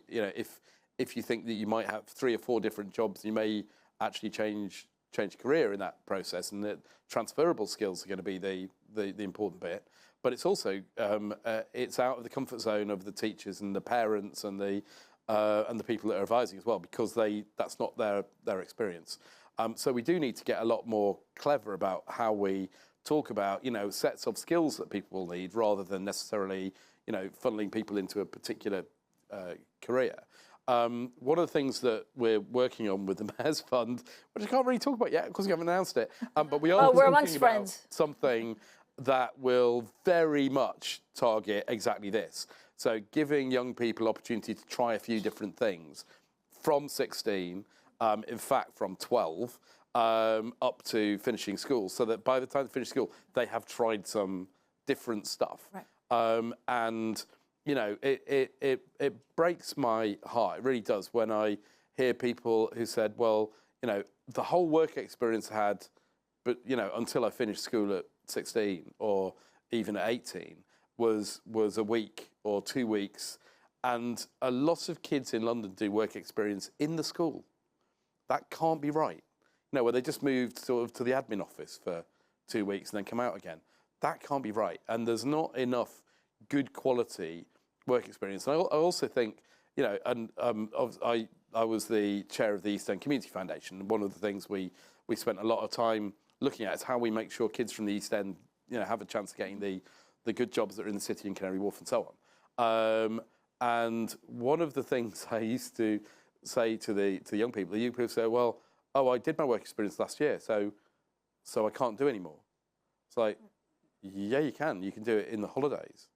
Like, oh, I didn't know you're allowed to even ask for that. It's like, oh my God, because the posh kids, to be honest, are doing that. They go and they do a month during the holiday because somebody sorts it out for them. But it's what you don't know, and it's that opening doors for people is so crucial. But the what you don't know, what's the easiest way? Would it be like a platform where people can log on and see, or is it a service? How do you see it? Because I feel like you've thought about this and trying to help your friends. I have, and it's one thing to go and be like, yes, I would like to create this amazing website or do this thing via social media. But the one thing that I have seen in young people is, as much as we are now connected to all the world's information on our fingertips, we also are a lot more insular than we used to be. We will hear the same things from the same people, and it's very hard to get new ideas into that. And that's the one reason why I've advocated so much for, we need to do things in schools, because 2 things. 1, you have a captive audience. They have to listen to you. You have no idea how many groans I've gotten from my year group when I stood up there in the morning and gone, hi, I have this thing to talk to you about. But you have them captive, and also, if you're not someone who's their teacher, they're far more likely to listen to you. This is not an insult to any teachers who I know will probably watch this afterwards, sorry. But if you're not a teacher, and if you're engaging, then you'll have, in some schools, 300 to 400 people all listening to you giving a convincing message. If I spoke about one thing in one assembly, which was promoting a co-production thing with a charity called the Young Ealing Foundation, stood there, spoke to them, said, this is what it is, very much 2-minute boilerplate, just this, this, and this, and then said, if you are interested, stick around afterwards, give me your email and I'll send it to you. They were expecting about 10 from 240. They got 80 out of 240 for a program with 20 spaces. And it's just that thing of you need to go there, and both your message has to be interesting, but also you have to actually want to talk to them. Because if you give young people the opportunity to listen to someone engaging and give them that information, then you're going to get somewhere if you're able to reach enough of them. Because the ones who will follow a social media channel about work experience or something, they're the ones who are most likely already getting it. The ones who aren't, the ones who are in the communities that I come from and the people that I work with and the people that I see every single day, they're the ones you need to go and find, because there are lots of diamonds sitting there, but no one's gone and searched for them yet. We're almost out of time, but Deputy Mayor, I mean, there's also other barriers like, cost of living crisis, housing. But what will you take away from the summit back to the mayor? Gosh, well, the first thing is we are, obviously, we pride ourselves on being in touch. We pride ourselves in listening.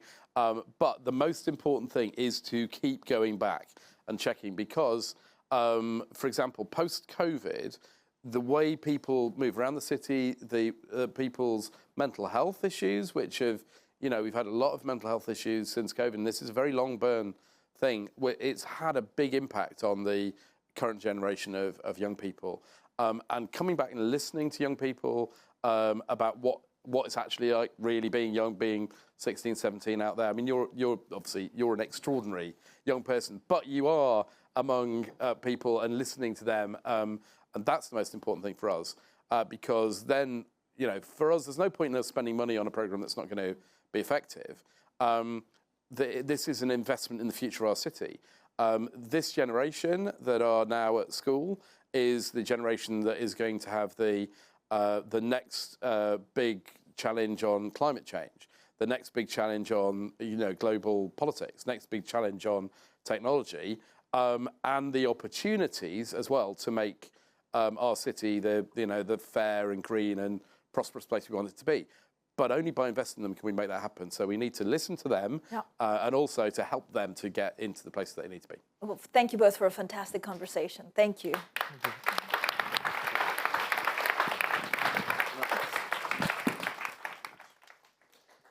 Thank you.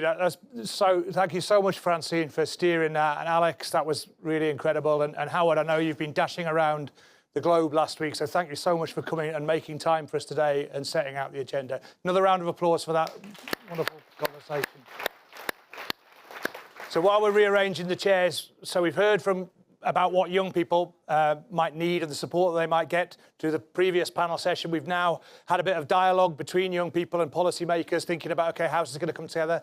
And so the next bit of the jigsaw is bringing up some of our London's employers and business leaders to talk about what they need to do to support young people. So I'll introduce Dr. Ronnie Savage, who's Chief Executive of Jomas Associates, many other qualifications for this, but she's going to come and chair our panel and she'll introduce the panellists as they come up. Ronnie, over to you.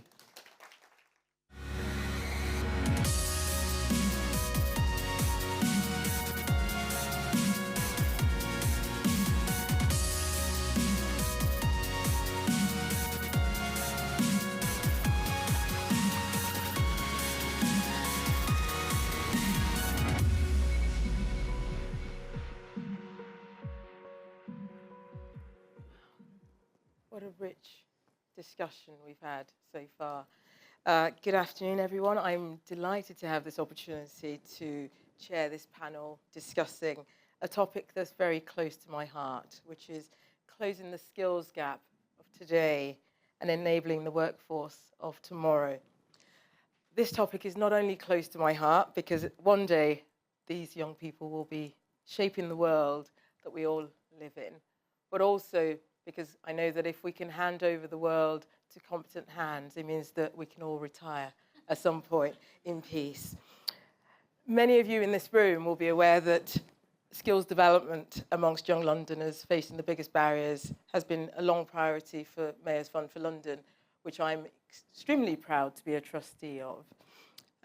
And this particular conversation that we're having this afternoon is timely, given the London Growth Plan launched by the Mayor and London Councils only last month. And I'm going to give you some of the stats, because I've enjoyed reading some of the London Plan. I can't claim to have read all of it. But the Growth Plan identified that London is crucial in the UK's economic success. And if you've been watching the news, you know that growth is very much on the agenda for the government. But London contributes £1 to every £4 that's generated by Treasury. That's a quarter of the Treasury's revenue. Yet since 2008, when we had the financial crash, London's productivity has stagnated. The London Growth Plan sets to build on London's successes over the next 10 years, kickstarting a new era of sustainable, equitable growth, creating approximately 150,000 jobs. But who's going to deliver on this for us? We know there's a shortage of skills and resources to fill the jobs. So the discussion I'd like us to have this afternoon is how do we, as London's business sector, how can we help skill up and prepare young people facing the biggest barriers in London? How do we enable them to access these jobs? How do we optimize the talent that exists in our young people? Although after listening to Alexander Frank just now, I don't think we need to do anything. But businesses consistently say that the lack of skills, and I just to give you a little bit of an intro, I'm a trustee of the Mayor's Fund, a non-executive director of the UK's government's Department of Business and Trade, but I'm also a business owner. I'm an entrepreneur who started off my own engineering business 15 years ago. And I know, based on my experience, that the lack of skills and talent is the biggest barrier to growth for businesses in London and beyond. So the challenge for London is to grow our skilled workforce in this new reality. How do we do this? How do we close the skills gap and enable the workforce of tomorrow? Because ultimately, it will benefit all of us. So what I am going to do is enable the fantastic panel that we've got sat here with us to introduce themselves, but also while introducing themselves, give us a bit of an insight into your perspective of how we close the skills gap based on your experience to date. So I'm going to start with Sarah, Freddie, Ruth, and then Alina. So over to you. Yes, thank you so much for that, Ronnie. I'm Sarah. I was on the Access Aspiration with MFL whilst I was in sixth form. Since then, I was able to gain work experience and paid employment with one of MFL's partners. Since then, I've also joined an early careers program with a global insurer called Markel International, just down the road from here, and I've been on their apprenticeship program since 2022. I am currently working as a business analyst, and my insight here today is to talk about early careers and those pathways that you can provide to young students who want to get into organisations, a different route from the traditional going to uni and then gaining a grad programme and working a 9-to-5 from there. Thank you, Sarah. Freddie. Hi, I'm Fred. I'm the co-founder and CEO of Wild.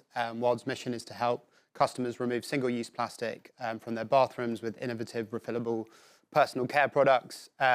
We started about 5.5 years ago, have gone from a team of 3 to a team of 100. Been a fun growth journey. And, you know, as part of that, they've done a lot of hiring, made a lot of mistakes, try and get a lot of young people in. And a couple of reflections from me on the topic, I think, you know, one of the hard things we find about broadening our talent pool is people knowing what a startup is, and that again is a career and something you can come and do. I think probably for me, the softer skills are something that I look for more, because the only thing that you can guarantee in a business like Wild is things are changing all the time. So really for me, things like resilience and a growth mindset and how you train that before people come into the workforce, how they feel ready, how they feel prepared for the tools, and how they feel.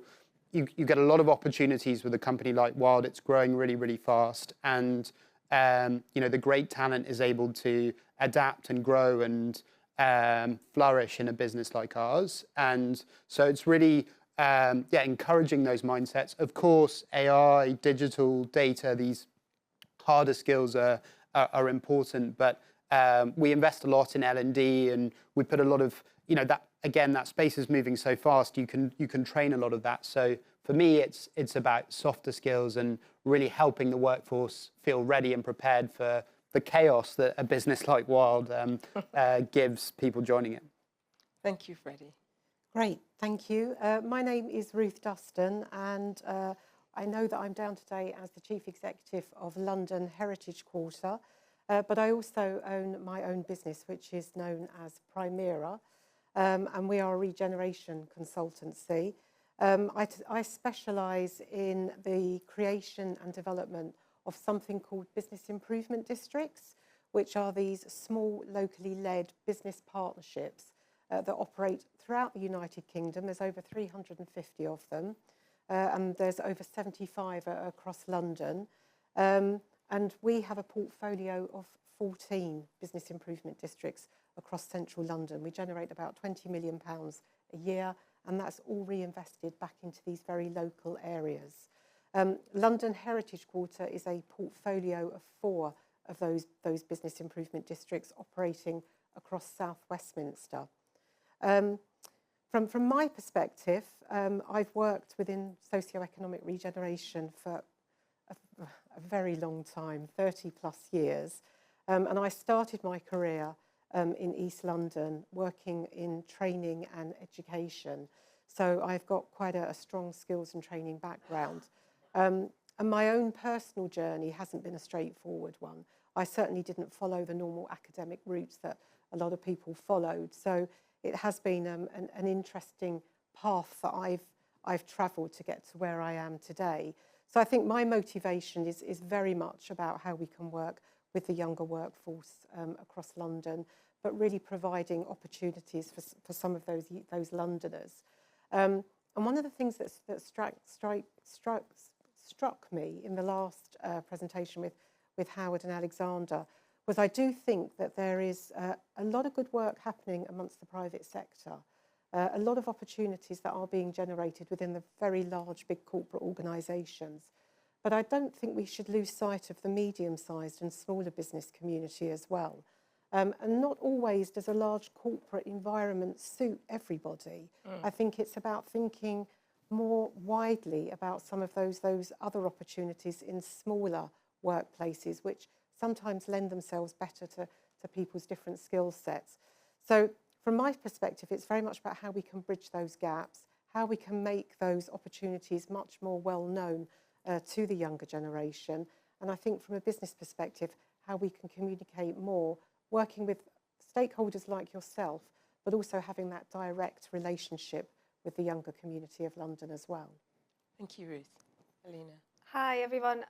My name is Alina Girgil-Curry, and I'm the Director for Heat Networks for Vattenfall Heat UK. I've been working in low carbon and renewable sector for some time, and I think the scale of the opportunity for jobs and growth in the sector is still just as exciting as it was 15, 20 years ago. There is more urgency now. We're getting very close to the deadlines for meeting some of our net zero targets. And for me personally, today is just to talk a bit more about a particular challenge in the heat sector. People might not know, but a third of carbon emissions annually come from heating our homes and businesses. And this is still a big challenge to try and achieve the transition to low carbon. And the heat network sector is a new sector. And I guess my personal passion is to try and continue to grow the sector, which does require a lot of skills. It will generate a lot of new jobs, and I can come on to that a little bit. But yeah, it's really just trying to make sure that we communicate how attractive this is a sector for not just in heat networks, but the green sector is for young people. And what I've already learned today is better communication, better information, earlier outreach with the future, skills and jobs that are going to be needed, because this is a multi-decade growth opportunity for the City of London and the UK. And I can come on to a bit of that more later. I've got an incredible panel. I said this before. I think they have all the answers to all the problems that we've been discussing. And I'm hoping in the 30 minutes I've got that we can solve this problem, this massive problem, which for me, it's very much a solution rather than a problem. And I think the issue sometimes is with the narrative of we're trying to find jobs for young people. Actually, we're trying to fill the vacancies that we have across the sector. And I'm going to come to you first, Alina. You mentioned before that we require a lot of skills. You've got this incredible opportunity in your sector, which requires a lot of skills. We've got young people in the room and other businesses in the room. Can you talk to us about what future skills are crucial to enable people to succeed, young people to succeed in sectors like yours? Yeah.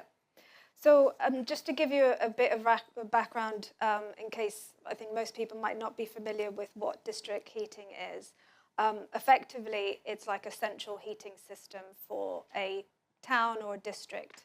So we take heat in a centralized location and then transport it through insulated underground pipes to homes and businesses. And the use of heat networks removes the need for individual boilers, individual sort of heat sources within homes, and can take advantage of waste heat sources that are being generated throughout the city. So this could include energy from waste facility, data centers, but also other ambient sources of heat, like in water. So you can use water source heat pumps within a centralized location. And the reason this is important and why it's a growth sector is that currently about 2 to 3% of homes and businesses are being serviced by heat networks. But in order to meet our ambitions of net zero, we need this to be around 20%. So there's a huge amount of investment needed. It's estimated 60 to 80 billion by 2050. And that also will create, it needs a lot of jobs. It's estimated that about 30,000 jobs are needed to be able to deliver this scale of investment. And that's both in the construction, the development, and the long-term operations as well.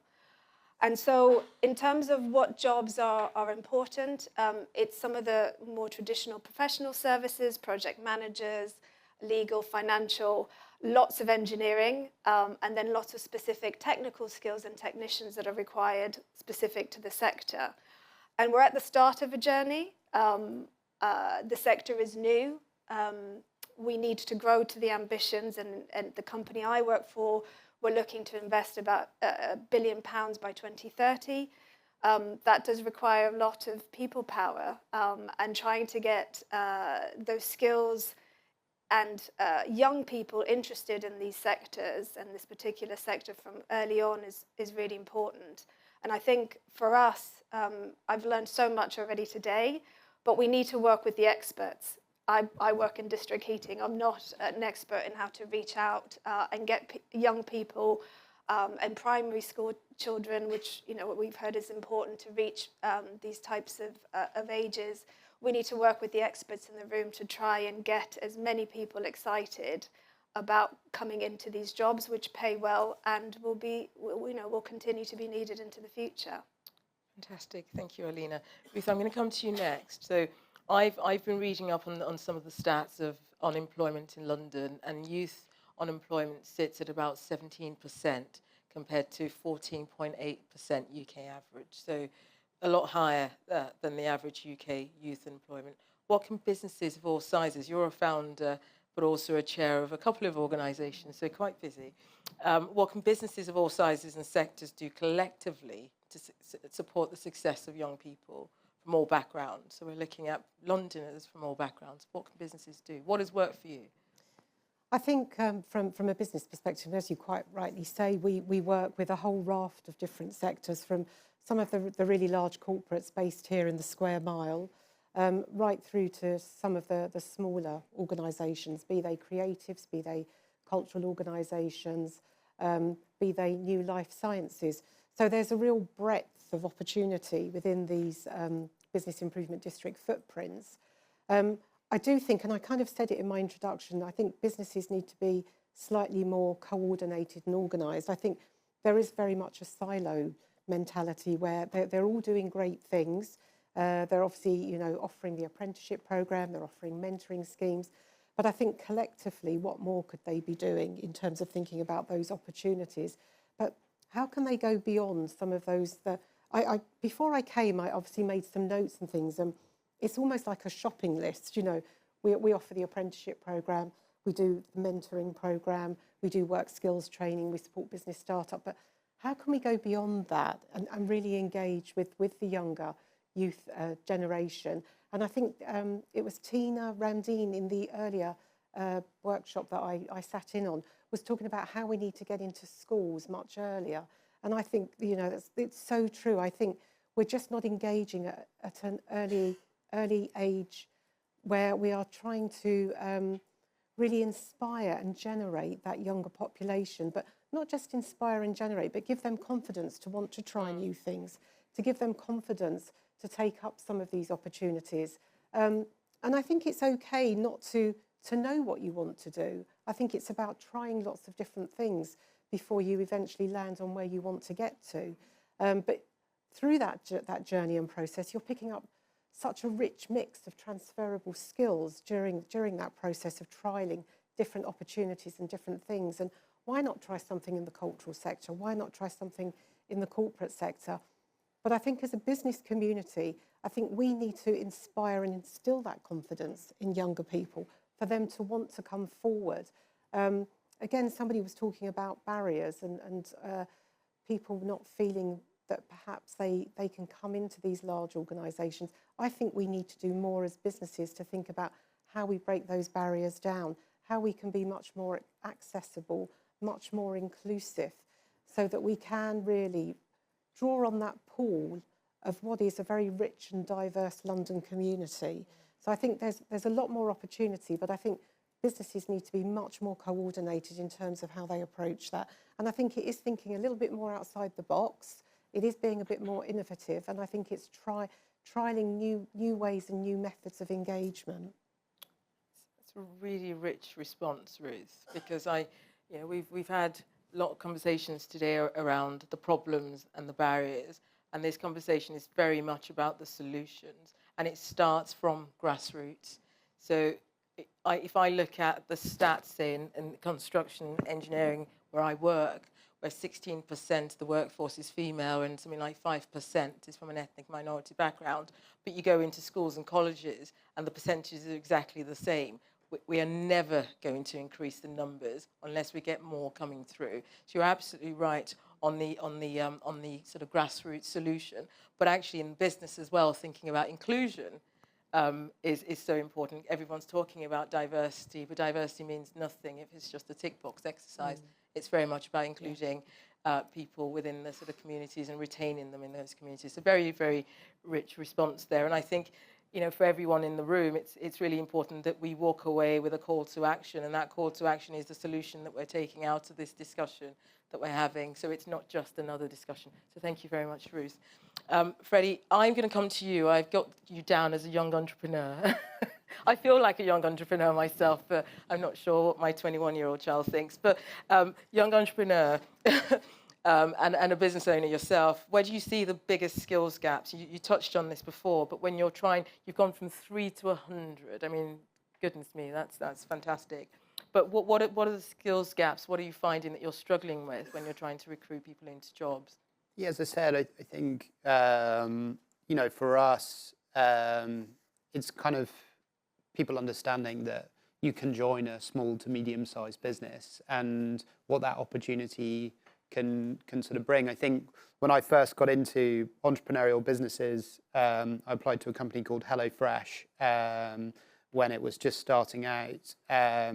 And a lot of these companies, when you're small, you can't really afford to advertise your role. So 5 people applied for that job. When I actually got the job, I could see 3 people dropped out. and so they basically had to offer me had to offer me the job. Be humble, I'm sure. But I then got into that, and again we went from 0 to 100 million in 6 years at HelloFresh, and I just went through this amazing, very, very steep learning curve and opportunity. And I think I got a bit lucky, but I sort of didn't really fit in with larger companies. I failed all the graduate schemes, all the personality tests, just said I wasn't good enough. I couldn't do that.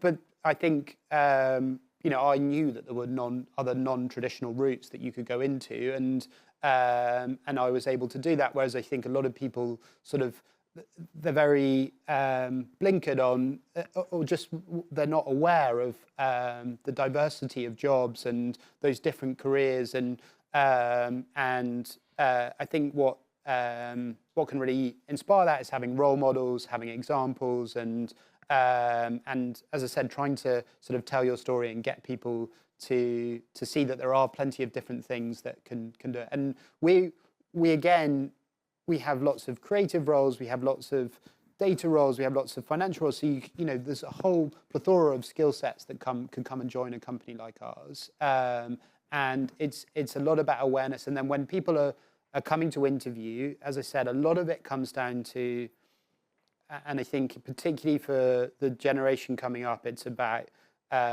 resilience, patience. You're constantly being lurched into difficult situations where none of us have ever done a lot of the things we're doing before, and so you're looking for people who can cope with that pressure, who can figure things out, and who enjoy the challenge. And that's a slight nuance to a more corporate traditional career where there's a lot put on the plate, and you're going to be at this level and this level and this responsibility and this amount. Whereas it's much more of a roller coaster when you join a business like ours.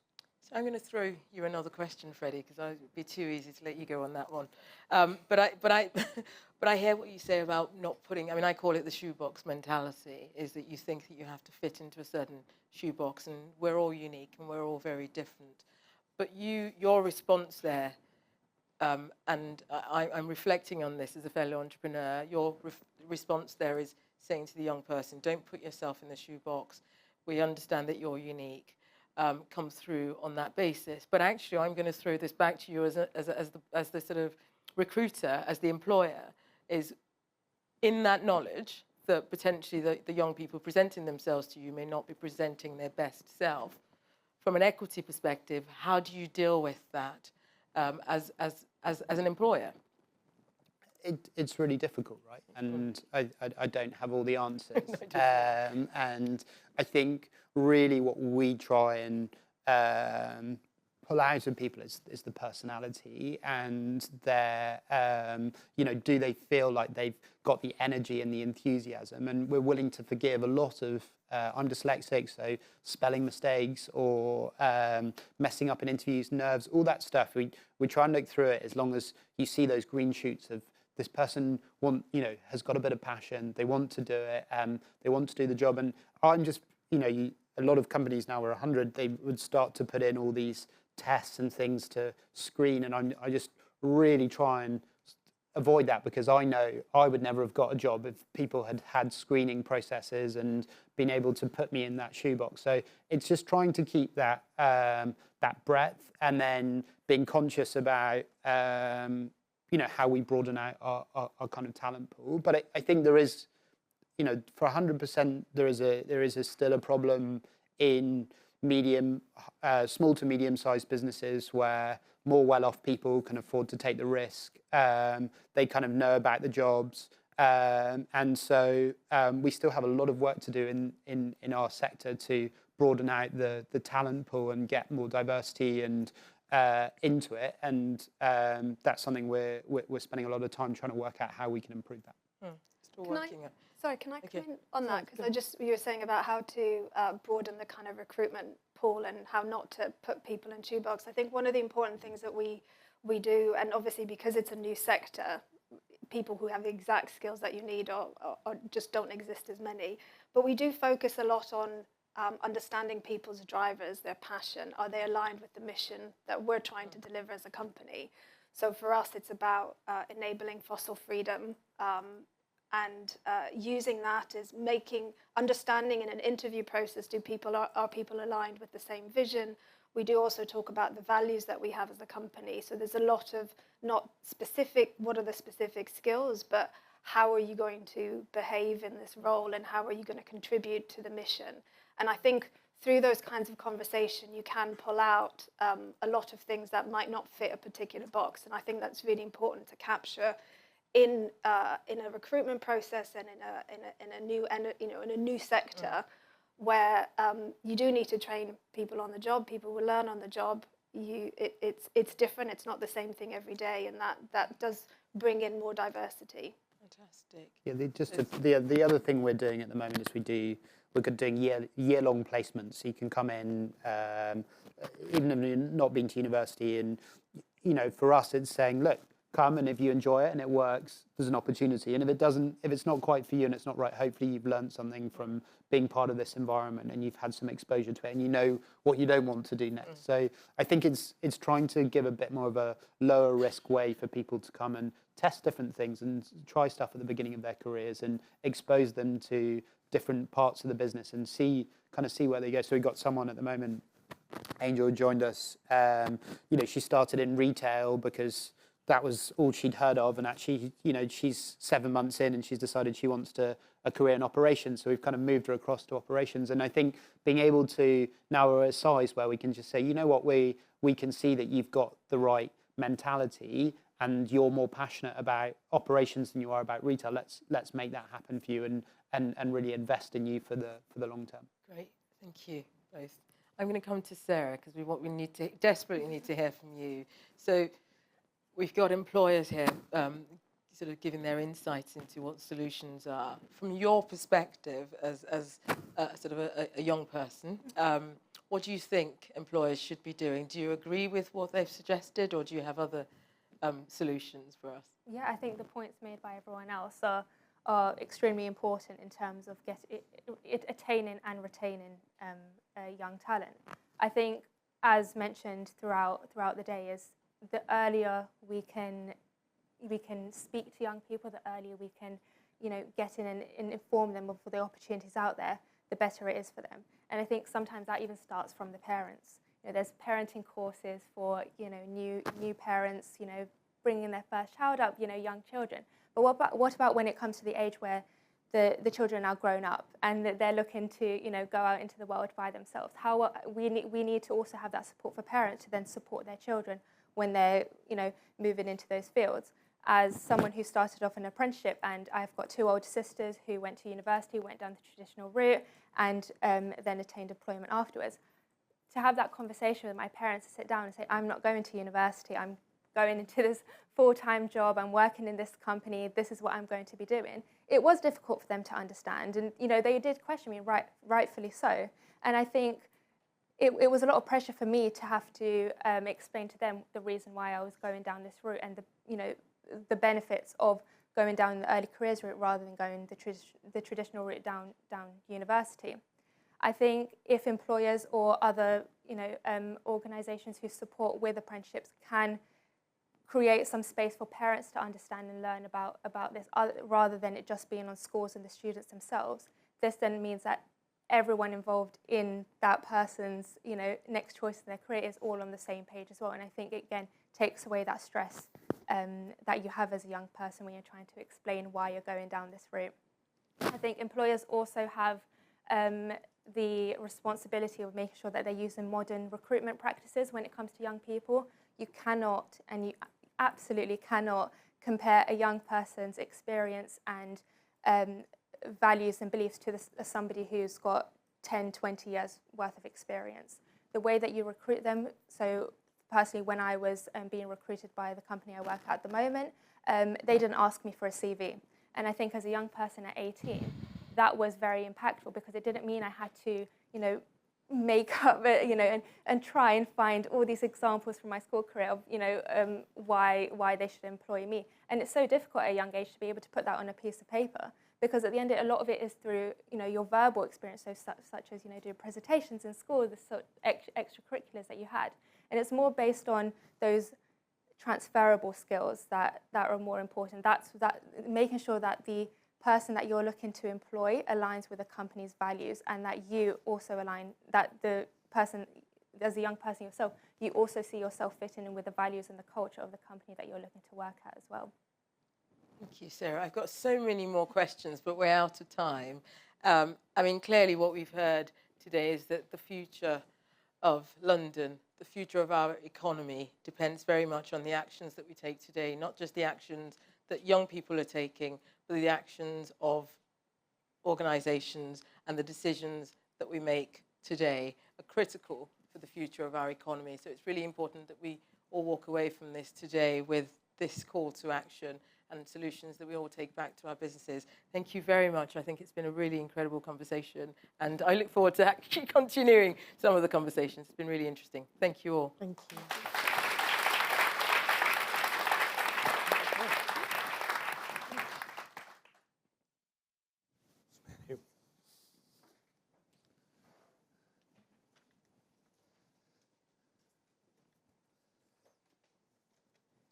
I was expecting some music or something then, but it didn't happen. But anyway, yeah. Thank you, Ronnie, for chairing that. Thanks, Sarah, Freddie, Ruth, Alina. Really fantastic session.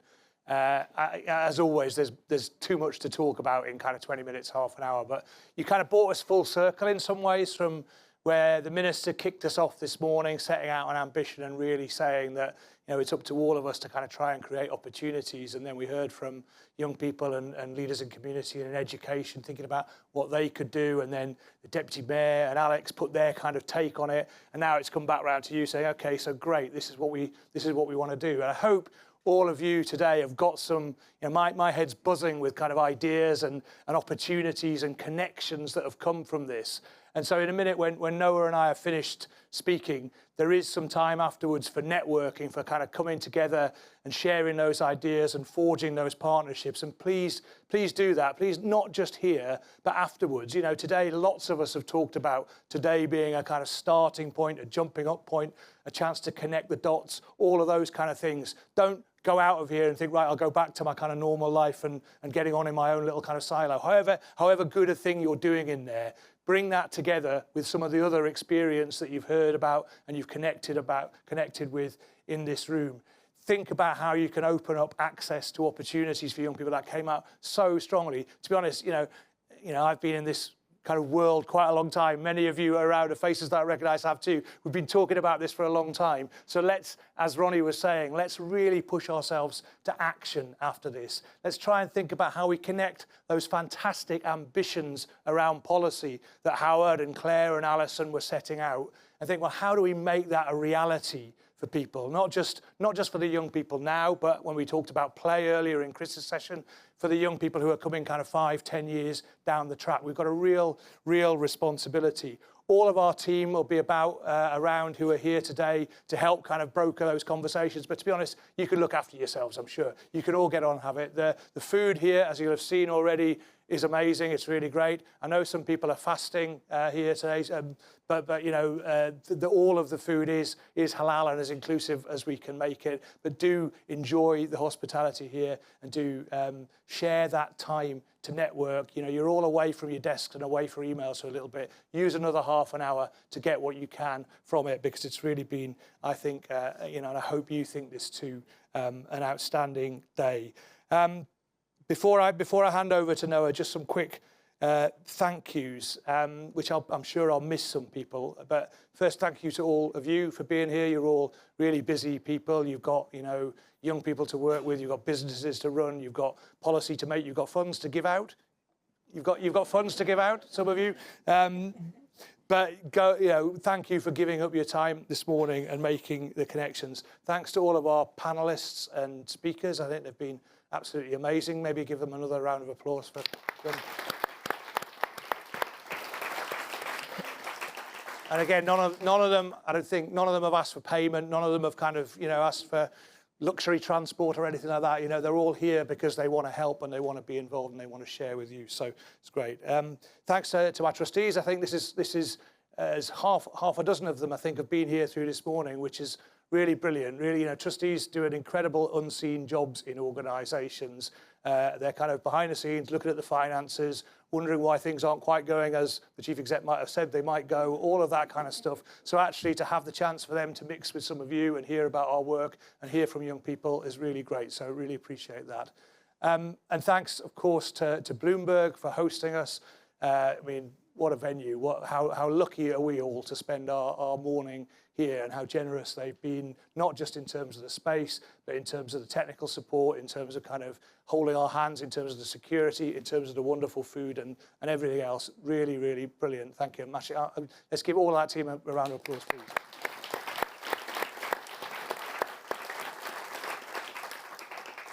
And almost last, I just want to thank my team. I'm really lucky to lead the Mayor's Fund for London. It's, you know, those of you who've met our team members here today, and they're not all here. A number of them are back at the ranch, keeping things on the road.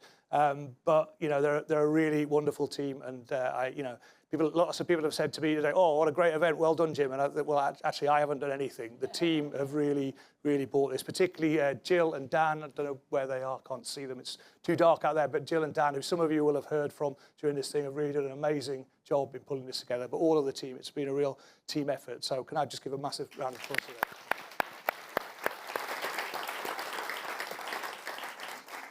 Before I thank all the young people, one thing that I think Freddie said on the last panel, but I'd heard it 3 or 4 times today.